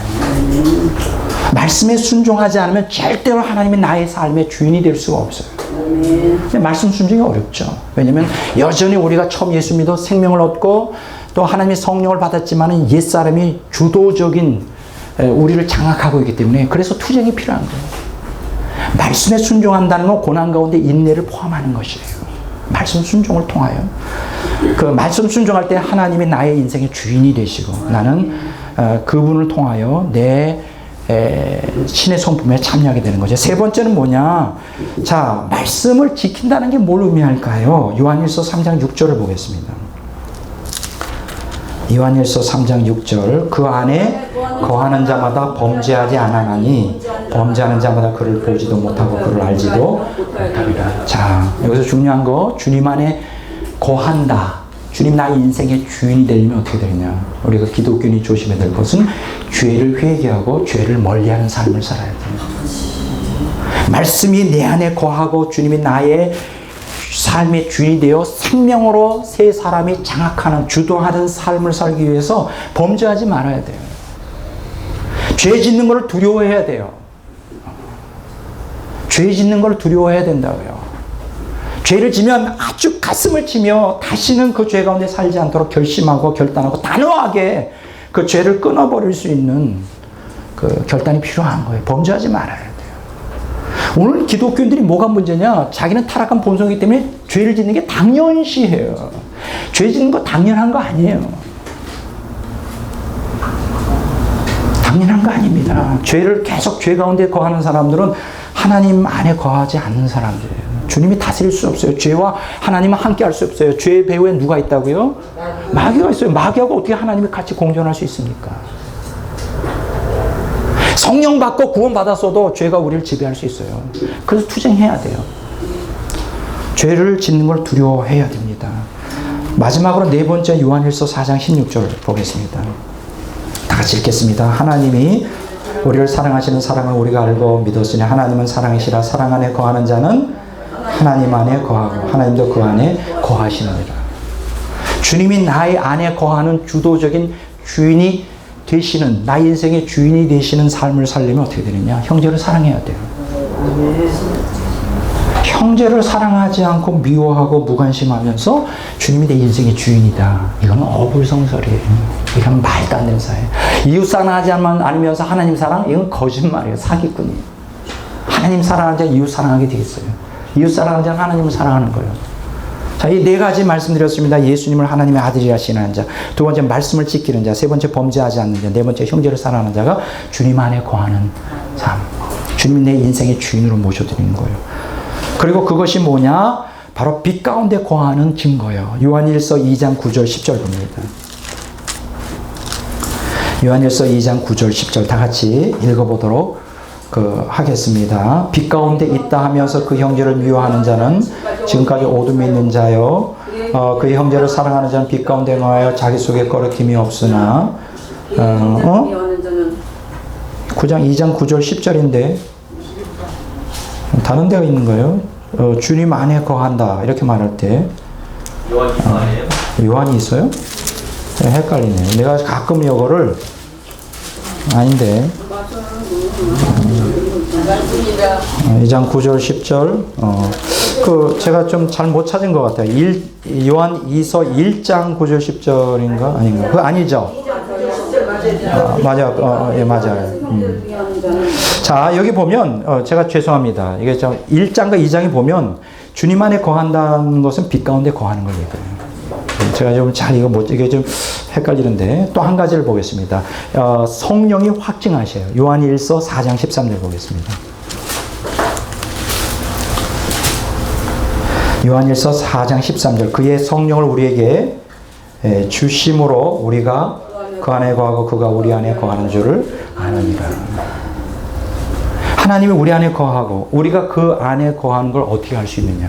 성령을 통해서 하는. 성령이 확증해 주셔요. 저는 제가 아까 얘기했죠. 나는 너무나 행복하고 나는 내가 아름답다. 항상 늘 깊은 평안 속에 제가 있어요. 옛날에는 옛사람이 승할 때는 하나님이 강력하게 성령을 임재하실 때 몇 개월만 반짝 깊은 평안과 행복 가운데 있었어요. 근데 지금은 그렇지가 않아요. 지금은 지속적으로 하나님의 깊은 평안이 내 안에 있어요. 그건 뭘 의미할까요?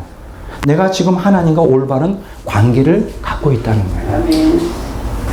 내가 지금 하나님과 교통하고 있다는 걸 얘기해요. 거기에 죄가 들어오면 깨지겠죠. 거기에 자기중심주의가 주도하면 깨지겠죠. 그럴 때마다 회개해야 돼요. 저라고 죄를 안 범하겠습니까? 죄를 조금씩 범하지만 그러나 죄가 나를 끌고 가지는 않아요. 지금. 그 정도로 지금 성화 단계로 가고 있어요. 그렇다고 제가 완전해진 건 아니에요. 아직도 멀어요. 저보다 더 깊이 성화된 분들은 굉장히 많으니까. 그러나 성화를 향해 가는 기독교인들이 많지 않다는 게 지금 오늘 기독교의 문제라. 자, 시간이 자꾸 흘러가고 있습니다. 자, 그러면 어떻게 해야 말씀에 순종하는 삶을 살 수 있을까? 어떻게 해야 죄에서 돌이키는 죄를 회개함을 통하여 하나님의 형상을 회복하고 신의 성품에 참여하는, 그래서 정말 지금 백 목사가 고백한 대로 정말 행복한, 정말 자기 영혼이 아름다운 그 자존감을 회복하는, 정말 우리가 말하는 대로 승리하는 그리스도인의 삶을 살 수 있을까? 이 문제를 지금 남은 시간 동안 여러분들과 함께 짧게 나누려고 합니다. 지금 제가 이 연구를 하기 위하여 그 여러 권의 책들을 제가 읽은 게 있어요. 여러분들이 가지고 있는 교재의 자료에 이제 왼쪽 부분을 다룹니다. 이 부분. 이게 뭔지 아시겠어요? 말씀 순종 없이 구원은 없다. C라고 하는 그 자료 여러분들 나눠드린 게 있죠. 하도 여러 개를 나눠드리니까 좀 헷갈리는 것 같아요. 요 부분을 다루겠습니다. 요 부분. 어딘지 아시겠죠? 자, 말씀 순종 없이 구원은 없다. C. ABC에서 C. 어딘지 아시겠죠? 자, 왼쪽에 이 부분을 다룹니다. 다윈의 진화론에서 진화생물학이 나오고 사회생물학이 나왔는데, 다윈의 진화론에 의해서 유전학을, 이제 근대 유전학에서는 어떻게 이 사람들이 인간 본성에 대해서 평가했느냐. 인간의 행위는 유전자의 명령에 따른다라고 주장해 왔어요. 그러니까 유존자 운명론을 가르친 거죠. 인간이 그 선이든 악이든 어떤 그 사람의 본성적인 성질이 있잖아요. 그것은 유존자에 의해서 결정이 된다는 거예요. 그 사람 좀 우리가 좀 이해는 되죠. 원래 그 성깔이 나쁜 사람이 있잖아요. 근데 그거는 타고난 거 아니에요. 부모나 할아버지 때에서 굉장히 과격하고 거친 본성적 성격이 좀 다른데 좀 저같이 온유한 성격이 또 있는 가문이 있고요. 이렇게 목사님들 보면 굉장히 거칠은 그 사람들이 있어요. 그게 다 타고나는 거예요. 그러면 이렇게 온유하고 약간 소극적이지만 부드러운 저 같은 성격이 타고나려면 저와 같은 가문에 태어나면 된단 말이죠. 근데 우리 집안에는 이렇게 언성을 높이는 사람이 없어요. 그러면서 뒤로는 또 뒷담화를 또 이렇게. 요게 조금 이제 흠이라고 흠, 가문에 이러한 뒷담화 이렇게 하는 게 있죠. 근데 겉으로는 싸우진 않아요. 근데 재밌는 건 어떤 가문을 보면 진짜 싸워. 막 명절 때면 막 언성을 높이는데 또 뒷담화는 또 없어.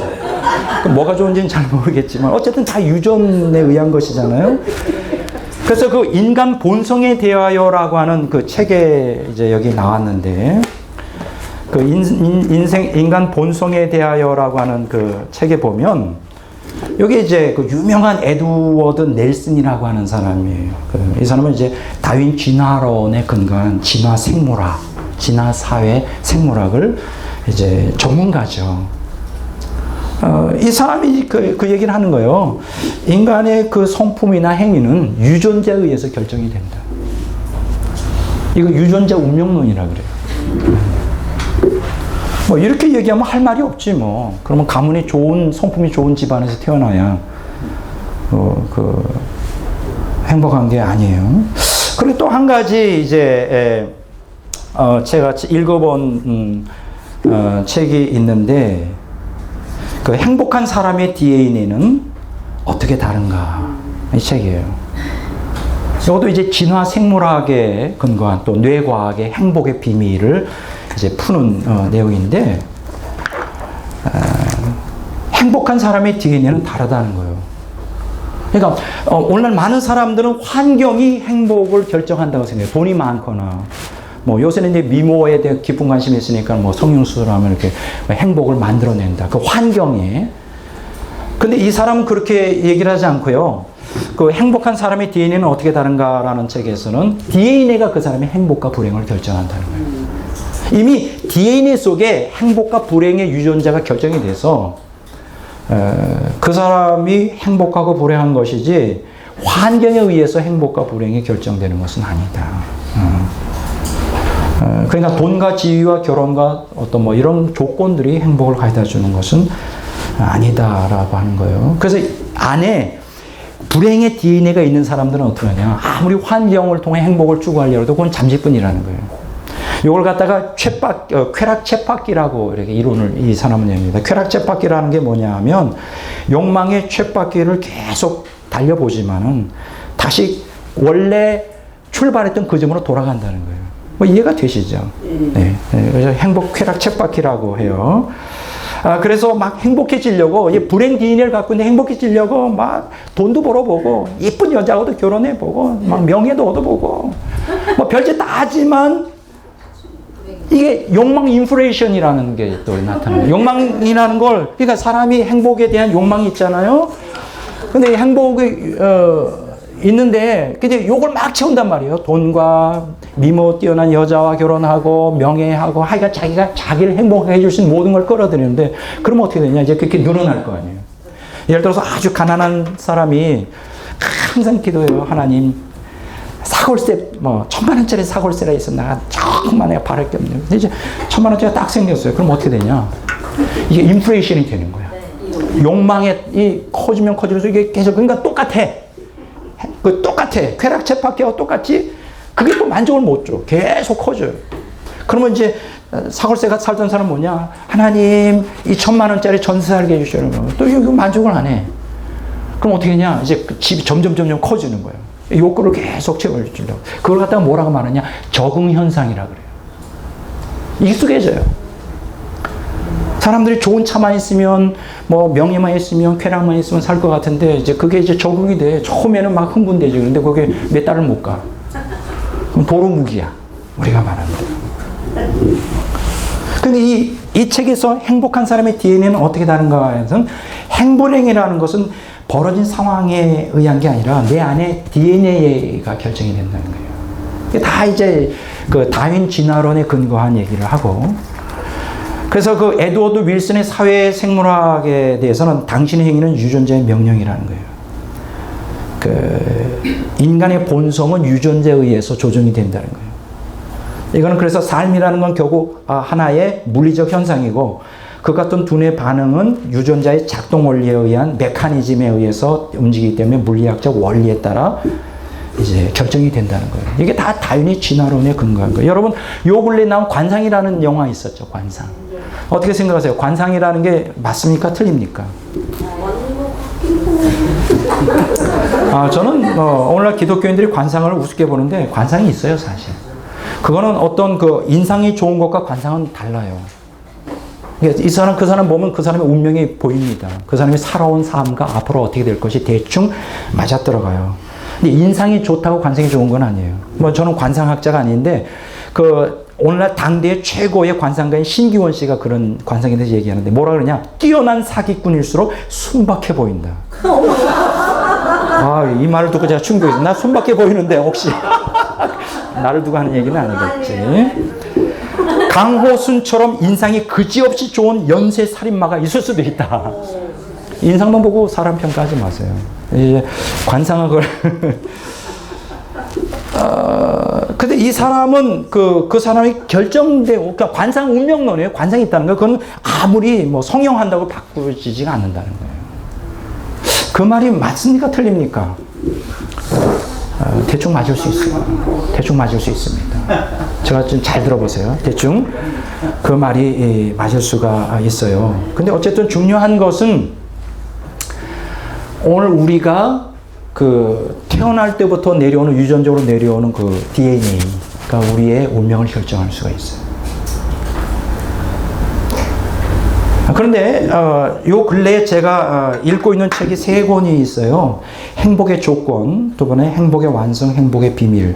이게 조지 베일런트라고 하는 사람이 주도가 됐는데, 이 책은 굉장히 엄청난 책이에요. 왜냐하면 과거 70년 동안, 잘 들으세요. 75년 동안 268명을 대상으로, 그러니까 75년 동안 연구했으니까 대단한 거예요. 하버드 대학에서 하버드 그랜트 연구를 했어요. 하버드 그랜트 연구 1938년부터 2천만 달러를 투입해서 268명을 대상으로 75년 동안 연구해서 행복한 인간은 누구냐, 도대체 행복이라는 게 뭐냐를 가지고 연구를 해서 이제 3권으로 나왔어요. 그런데 이분들이 내린 결론은 뭐냐? 그 어릴 때 이제 아주 어릴 때 그 사랑을 많이 받고 자란 아이들은 이렇게 대부분 행복한 삶을 살더라고요. 이렇게 얘기하면 참 저는 잘 안 맞는 것 같아요. 왜냐면 이제 우리의 정서하고는 잘 안 맞아요. 왜냐면 우리 여기 다 앉아 계시지만 우리 어릴 때 자녀들이 많았잖아요. 그럼 부모들이 뭐 애들을 케어하는 게 어디 있어요? 그냥 굶지 않고만 먹으면 그게 최고지. 뭐 우리는 보통 5, 10명씩 나니까. 저희 집안도 형제가 5이었으니까. 저는 막내고. 그러니까 이제 형들은 그래도 조금 케어를 받았는데, 저는 이제 밑으로 내려갈수록 그때 아버지 사업이 붕괴가 되면서 저는 굉장히 굶지는 않았지만 그래도 이렇게 혜택을 많이 먹고, 그러면 저 같은 사람은 어릴 때 그렇게 사랑을 흠뻑 받지 못했으니까 이 사람들은 어릴 때 흠뻑 사랑을 받지만 70세에 심각한 우울증에 걸릴 수 있다는 거예요. 그리고 심지어는 어머니와 따뜻한 관계를 맺지 못한 사람일서 노년기에 치매에 걸릴 확률이 높고, 또 아버지와 관계가 좋지 않았던 사람일수록 결혼 생활이 불행해질 수가 있다. 그렇다면 나하고는 또 아닌 것 같아요, 이 이론이. 아니잖아요. 우리가 어릴 때 내가 선택했어? 아니, 내가 선택해서 부모를 선택했어? 어릴 때 뭐 그러면 나는 행복하기 위해 태어난 존재니까 부모님들 나를 잘 케어해 주셔서 말한다고 해서 그게 무슨 소용이 있어요? 이게 75년 동안 연구한 바인데요.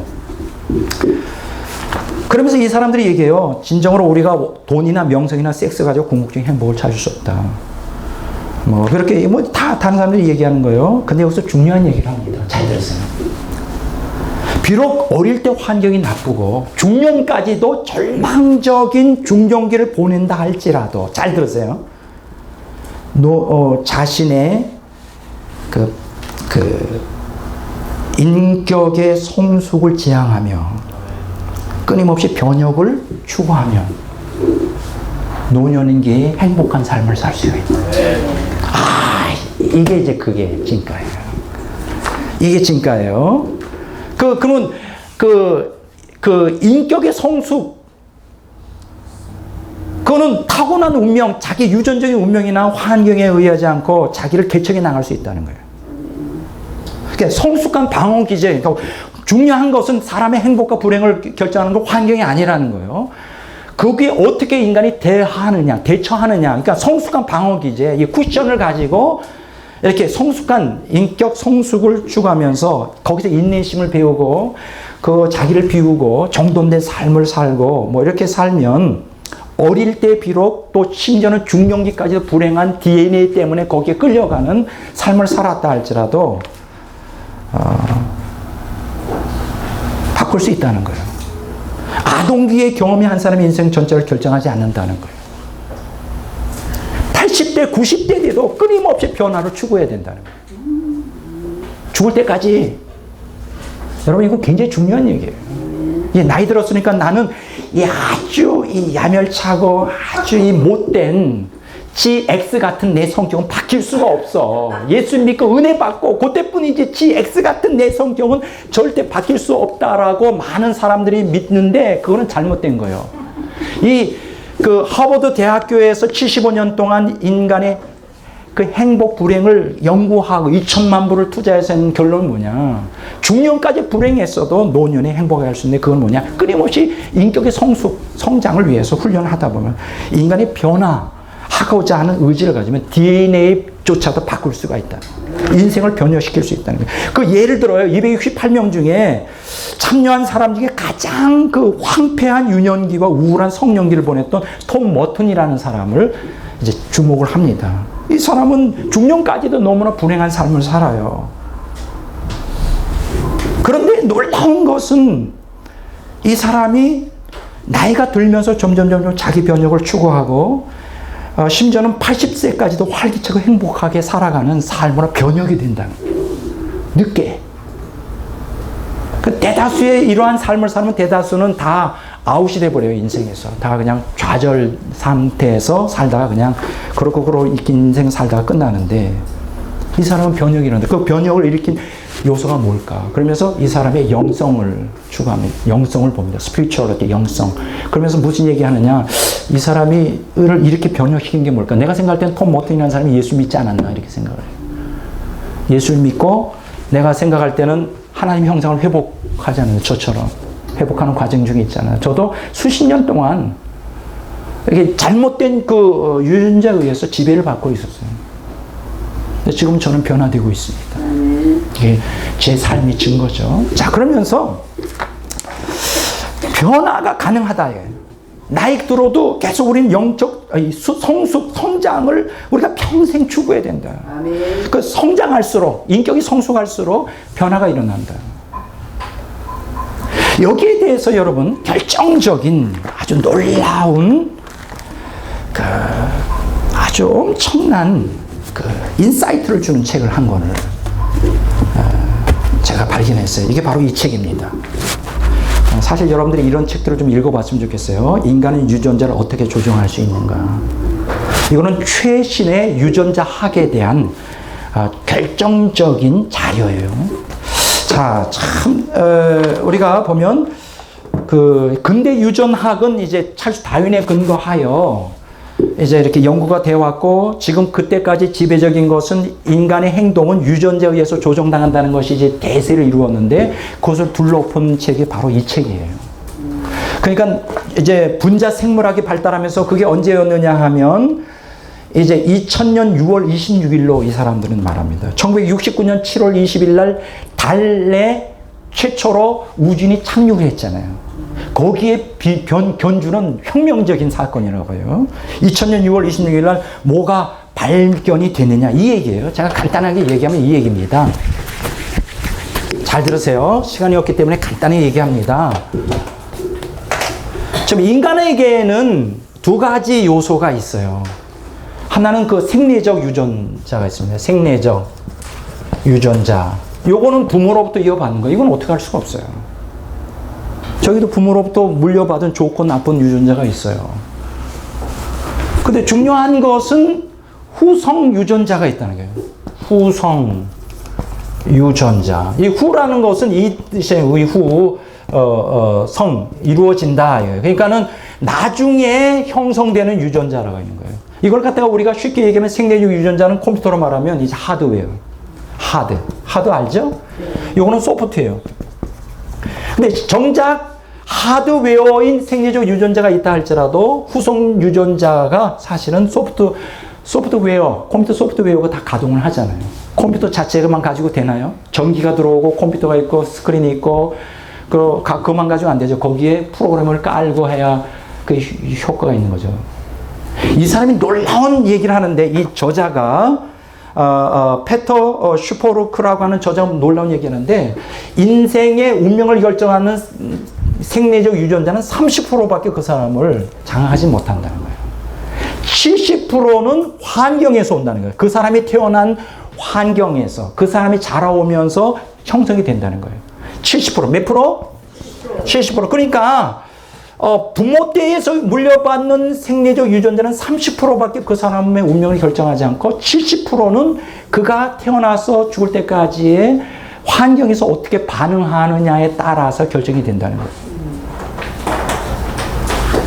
자, 그러면 이런 얘기 할 수가 있어요. 엄마, 아버지가 뚱뚱한 사람이 있잖아요. 네. 이제, 그럼 자식이 뚱뚱해질 가능성이 많아요. 물론 유전적으로 가능하지만 왜 그럴까요? 엄마, 아버지가 밤 11시만 되면 치킨을 통닭을 갖다가 그냥 몇 인분을 먹어. 근데 그 아이가 거기에서 같이 먹어, 어릴 때부터. 그래서 뚱뚱해지는 거예요. 그러니까 엄마 유전, 그러니까는 70%는 부모의 환경 속에서 자라요. 그러면 한 가지 또 질문이 생깁니다. 그러면 우리 대부분 같이 어릴 때, 결정권이 없잖아요, 우리. 부모의 케어 속에 그냥 살다가, 그러면 어쩌란 말까?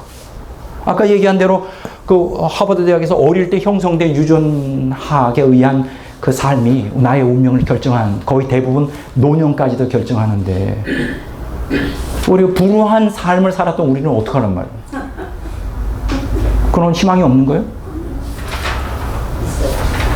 우리가 선택할 수 없는데. 근데 이 책은 뭐냐? 선택할 수 있다는 거예요. 비록 중년까지도 잘못된 DNA 유전자에 의해서 나의 삶이 잘못된 왜곡된 성격으로 가졌다 할지라도 이 후속 유전자 프로그램을 바꿀 수 있다는 거예요.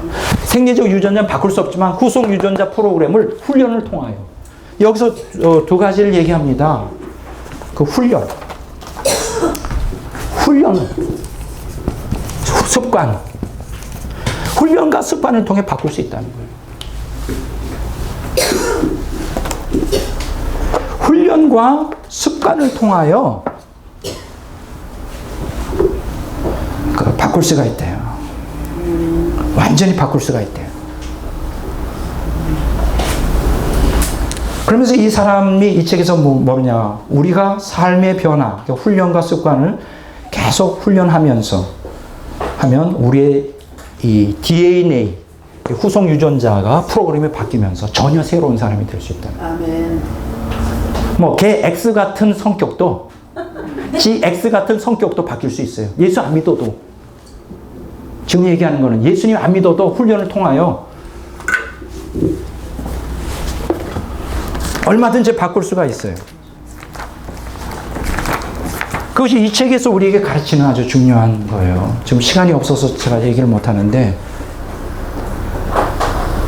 지금 그러면서 제가 읽은 책 중에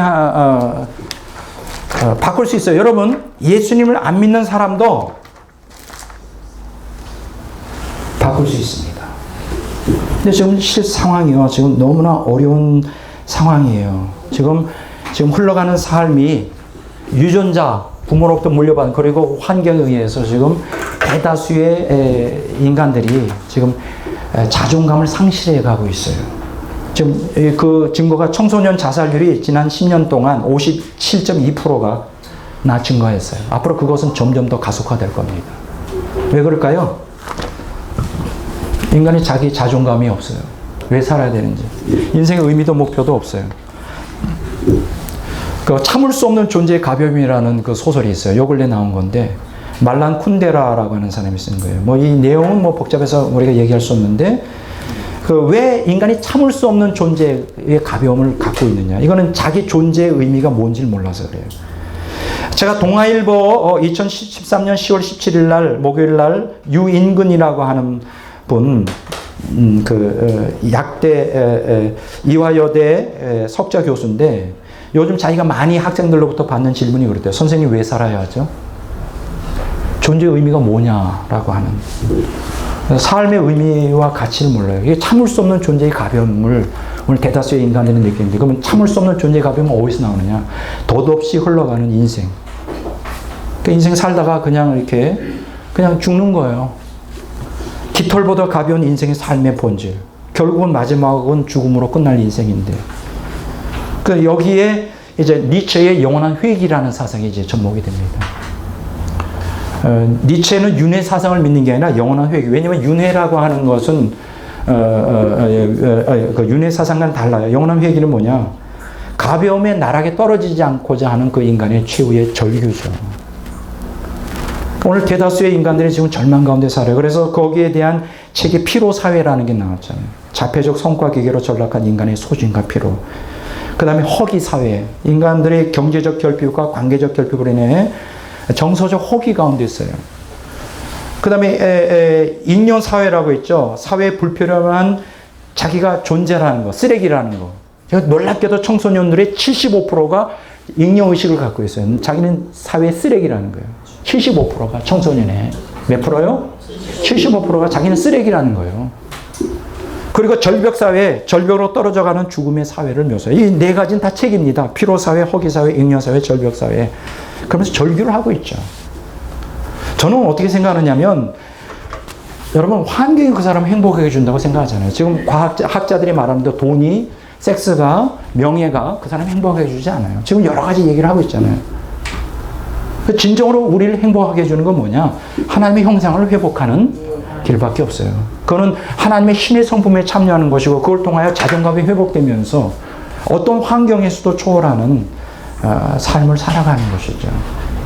고의의 그림에는 종종 교회가 숨겨져서 나옵니다. 제가 요새 읽은 그 신문에 그게 나오는데 그 고의의 그림에 종종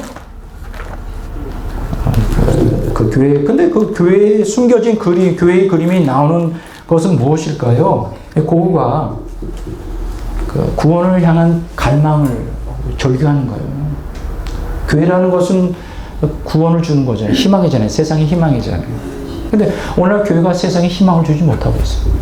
오히려 교회도 세속화가 돼가지고 세상에 이제 교회 이제 구분이 안 될 정도예요. 아주 절망 가운데 있는 것이죠. 지금 그 절망 가운데 있는 마지막 최후의 단말마 같은 그 절규를 하는 아주 영화가 하나 나왔었죠. 그 메비우스라는 영화입니다. 나는 그게 아직 상영 안 된 줄 알았어요. 김기덕 감독의 영화인데 근데 벌써 지나갔어요. 9월 초에 나온 거예요. 문제가 하도 많아가지고 그 영화를 본 사람마다 막 구역질하고 그래서 그 스토리가 뭐냐 하면 그 메비우스의 띠라고 하는 거를 중심으로 되어 있는데 엄마, 아빠, 아들, 자식이 다 하나라는 거예요. 그런데 짐승적 욕망으로 셋이 하나입니다. 그 아버지가 이제 자기 부인을 닮은 다른 여자하고 바람 피우니까 거기에 대한 반발로 자기 아들의 성기를 제거하고 죽여요. 근데 아들은 또 엄마를 탐해, 여자로. 이거 완전히 콩가루 집안이죠. 가족을 주제로 다루고 있지만 가족의 해체. 이게 바로 포스트모더니즘의 마지막 증상, 말기 증상을 우리가 이 문화라고 하는, 영화라는 걸 표출해주고 있죠. 앞으로 그런 시대로 점점 가고 있어요. 중요한 것은 여러분, 옛날에 중학생들은 부모가 뭐라 그래도 대부분 다 참았어요. 저와 여러분들의 세대. 근데 지금은 안 참아요. 안 참는 정도가 아니라 그냥 욕직을 해. 여자애들이, 중학생들이 엄마가 뭐라 그러면 막 XX 하면서 그만큼 막 가는 인생이에요. 자기 절제가 완전히 붕괴돼 버린. 그래서 제가 요새 읽은 책이 하나 있는데 뭐냐면 자기 절제 사회라는 책이에요. 자기 절제 사회. 자기 절제 사회라는 게 뭐냐? 지금 잠깐요. 제가 지금 자료를 이제 거의 시간이 다 돼가고 있어요.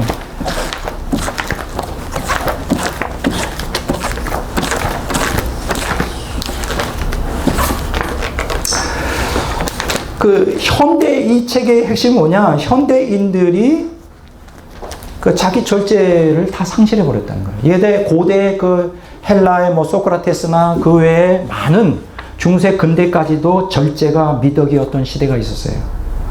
근데 지금은 완전히 그 방종이 미덕인 사회가 됐어요. 자유라고 하는 그 명분을 들어서 마음대로 자기 멋대로 하는 자유 방임.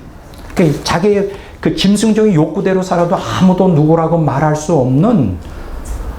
그래서 지금 얼마나 이 지금 엄청난 그 일들이 벌어지고 있느냐.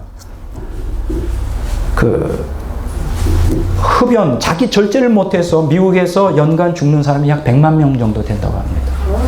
뭐 흡연이나 과음이나 폭식이나 위험한 성행위를 통하여 자기 절제를 못해가지고 100만 명씩이나 죽는데, 근데 그 100만 명이라는 숫자가 미국에서 전체 매년 죽는 숫자의 반수 이상을 차지해요. 한국이라는 예외는 아니에요. 오늘날 문명 사회에서 그 인간들이 당하는 그 재앙은 뭐냐? 자기 절제를 못해요. 그럼 자기 절제를 못한다는 건 뭐냐? 자기를 셀프 컨트롤할 수 있는 인내심과 자제력이 없다는 거예요. 그냥 본능대로 행한다는 거예요. 본능대로. 그러면서 이 사람은 그걸 경고하고 있어요. 근대 사회학의 아버지 에밀 듀리켐은 1898년에 자유풍요로움 기술에 따르는 위험, 아노미 현상, 무법천지를 예고했어요. 그런 시대가 올 것이다. 오늘 기독교인들조차 하나님의 은혜, 예수님의 보혈의 능력이라는 그 핑계로 자유방임을 지금 추구하고 있어요. 자기 마음대로 해. 그러면서 예수님 믿는다 그래. 그러니까는 뭐예요? 중생을 경험하고도 성령을 체험하고도 은사를 체험하고도 죄의 세력에서 벗어나지는 못해요. 자기를 절제하기 위해서 끊임없이 투쟁하고 인내해야 되는데, 근데 우리에게 한 가지 희망이 있죠. 제가 얘기한 대로 지금 후속 유전자학에서 말하는 것처럼 투쟁을 통하여, 훈련을 통하여 우리 바꿀 수 있어요. 제가 오늘 여기서 말씀드리려고 하는 것은 세속적인 투쟁이 아니에요. 경건의 훈련을 하면 된다. 제가 오늘 이 강의를 끝내면서, 오늘 시간이 많이 지나기 때문에 마지막으로 드리고 싶은 얘기는 뭐냐? 세상 믿지 않는 사람들도 후속 유전자학이라는 개념을 통하여 자기 변혁을 꾀할 수 있고, 그 변혁을 통하여 인격의 성숙을 통해 행복해진 삶을 살 수 있다면 오늘 그리스도인들은 더더욱 그러지 않겠는가? 하나님의 그 무한하신 사랑에 의한 그 은혜와 성령님의 그 누구도 거부할 수 없는 성령의 능력과 예수 그리스도의 그 사랑에 충만한 십자가의 희생, 피, 그것이 우리에게 있는데 우리에게 뭐가 두려울 것이 있느냐? 죄와의 싸움에서 왜 우리가 죄에서 승리하지 못하느냐 이거예요. 그럼 우리는 의지의 결핍이에요. 우리가 그걸 갈망하지 않기 때문에 그래요. 하나님보다 세상을 사랑하고 하나님보다 마귀를 더 사랑하기 때문에 이걸 단호하게 끊어라 이거예요. 죄와 싸워서 투쟁하라 이거예요. 투쟁하여 주님의 은총을 구하고 성령의 능력을 힘입어 하나님의 은혜로 예수님 보혈의 능력을 힘입어서 말씀에 순종하고자 길을 쓰고 하나님께 매달려 하나님 도와주셔서 이제는 제가 죄 가운데 사는 게 지겹습니다. 마귀의 종로다는 게 저는 싫어요. 그렇게 수십 년 살아왔지만 난 정말 불행밖에 없었어요. 예수 믿는다고 하지만 나는 위선자였어요. 나는 더 이상 그렇게 살고 싶지 않습니다. 나는 하나님 자녀답게 살고 싶어요. 하나님의 형상을 회복하고 신의 성품에 참여하고 날마다 하나님이 주시는 평안과 하나님이 내 안에 형성된 성결의 아름다움 속에서 나는 내가 너무나 좋다. 난 너무나 행복하다. 나는 정말로 내 이 땅에서 천국을 경험하면서 살고 싶어요. 나는 이 세상 속에서 나는 승리하는 삶을 살고 싶어요. 나는 하나님께 온전히 헌신된 삶을 살고 싶습니다. 하나님의 생명이 충만한 삶을 나는 이 땅에서 살고 싶습니다. 라는 갈망을 가지란 말이에요. 제가 그렇게 했어요. 제가 투쟁적으로 하나님께 매달렸어요. 나는 죄 가운데 거할 수 없습니다. 난 죄를 증오합니다. 나는 마귀가 싫어요. 수십 년 동안 내가 예수 믿는다고 목사라면서 내가 죄 가운데 입술로만 회개했지 죄에서 돌이키지 못했습니다. 이제는 제가 다시는 그렇게 죄 가운데 얽매이는 삶을 살기보다 차라리 죽는 게 낫습니다. 아주 최후의 결단했어요. 목숨을 걸고 하나님께 매달렸어요. 목숨을 걸고 하나님께 매달려서 계속 죄와 투쟁하며 세상과 타협하지 않고 오직 말씀에 순종하고자 과감하게 내 옛사람의 욕구를 그냥 부인하면서 하나님의 능력과 은혜를 힘입으면서 나갔더니 점점 변화가 일어나기 시작합니다. 점점 옛사람의 세력보다 새 사람이 나를 주도하기 시작하는 거예요. 그러면서 하나님의 평강이 내게 임하고 하나님의 형상이 회복되고 신의 성품의 참여를 내가 느끼기 시작하는 거예요. 내가 느끼기 시작해. 제가 오늘 여러분들에게 말씀드리는 건 단순한 이론이 아니에요. 세상 사람들도 후전 유전자학을 통하여 자기를 변형시킬 수 있다면, 프로그램을 개조할 수 있다면 우리는 더더욱 그래야 되지 않겠어요? 나는 타락한 본성 때문에 나는 그렇게 살 수 없다고 변명하지 마세요. 투쟁하세요. 영적 투쟁을 하시고 경건의 훈련을 하십시오. 자기를 쳐서 복종시키십시오. 절제하십시오. 하나님 말씀에 순종하려고 발버둥치십시오. 그러면 하나님이 여러분들 도와주실 거예요. 변혁이 일어날 거예요. 영적 변혁이 일어날 거예요. 이 연구원 사역이 주도하는 의미한 바는 바로 그게 목적이에요. 거듭난 기독교인으로 끝나는 걸 원하지 않습니다. 생명이 넘치는 정말로 하나님께서 완전히 사로잡아 정말 그리스도의 형상을 회복할, 그리스도의 향기를 막 뿜어내는 그리스도인 사역자가 되면 얼마나 좋을까. 저는 그런 꿈을 갖고 있어요. 오늘 이 시간 이 강의로 이제 마지막 말씀 순종 없이 구원 없다는 10번째 강의를 오늘 마침내 끝납니다. 자세하게는 설명을 못했지만 또 하고 싶은 얘기도 많지만 뭐 그냥 그렇게 하면 될 것 같아요. 네, 다행히도 이제 끝나게 돼서 참 감사한데요. 여러분들에게 드리고 싶은 말씀 뭐냐? 지금 이 땅에서 하나님 나라를 살라요. 아멘. 살 수 있다. 소망을 드리고 싶어요. 왜냐면 제가 증인이에요. 제가 증인입니다. 저는 하나님 나라를 살아요. 여러분들도 그렇게 사시기를 바라고, 정말 이 마지막 시대, 이 배교를 향해 가고 있는 이 시대에 그리스도인으로서의 진면목을 세상에 보여줄 수 있는, 그래서 주님께 영광이 되는 삶을 사시길 주의 이름으로 축원합니다. 자, 끝내고 시를 읽고 끝내도록 그렇게 하겠습니다.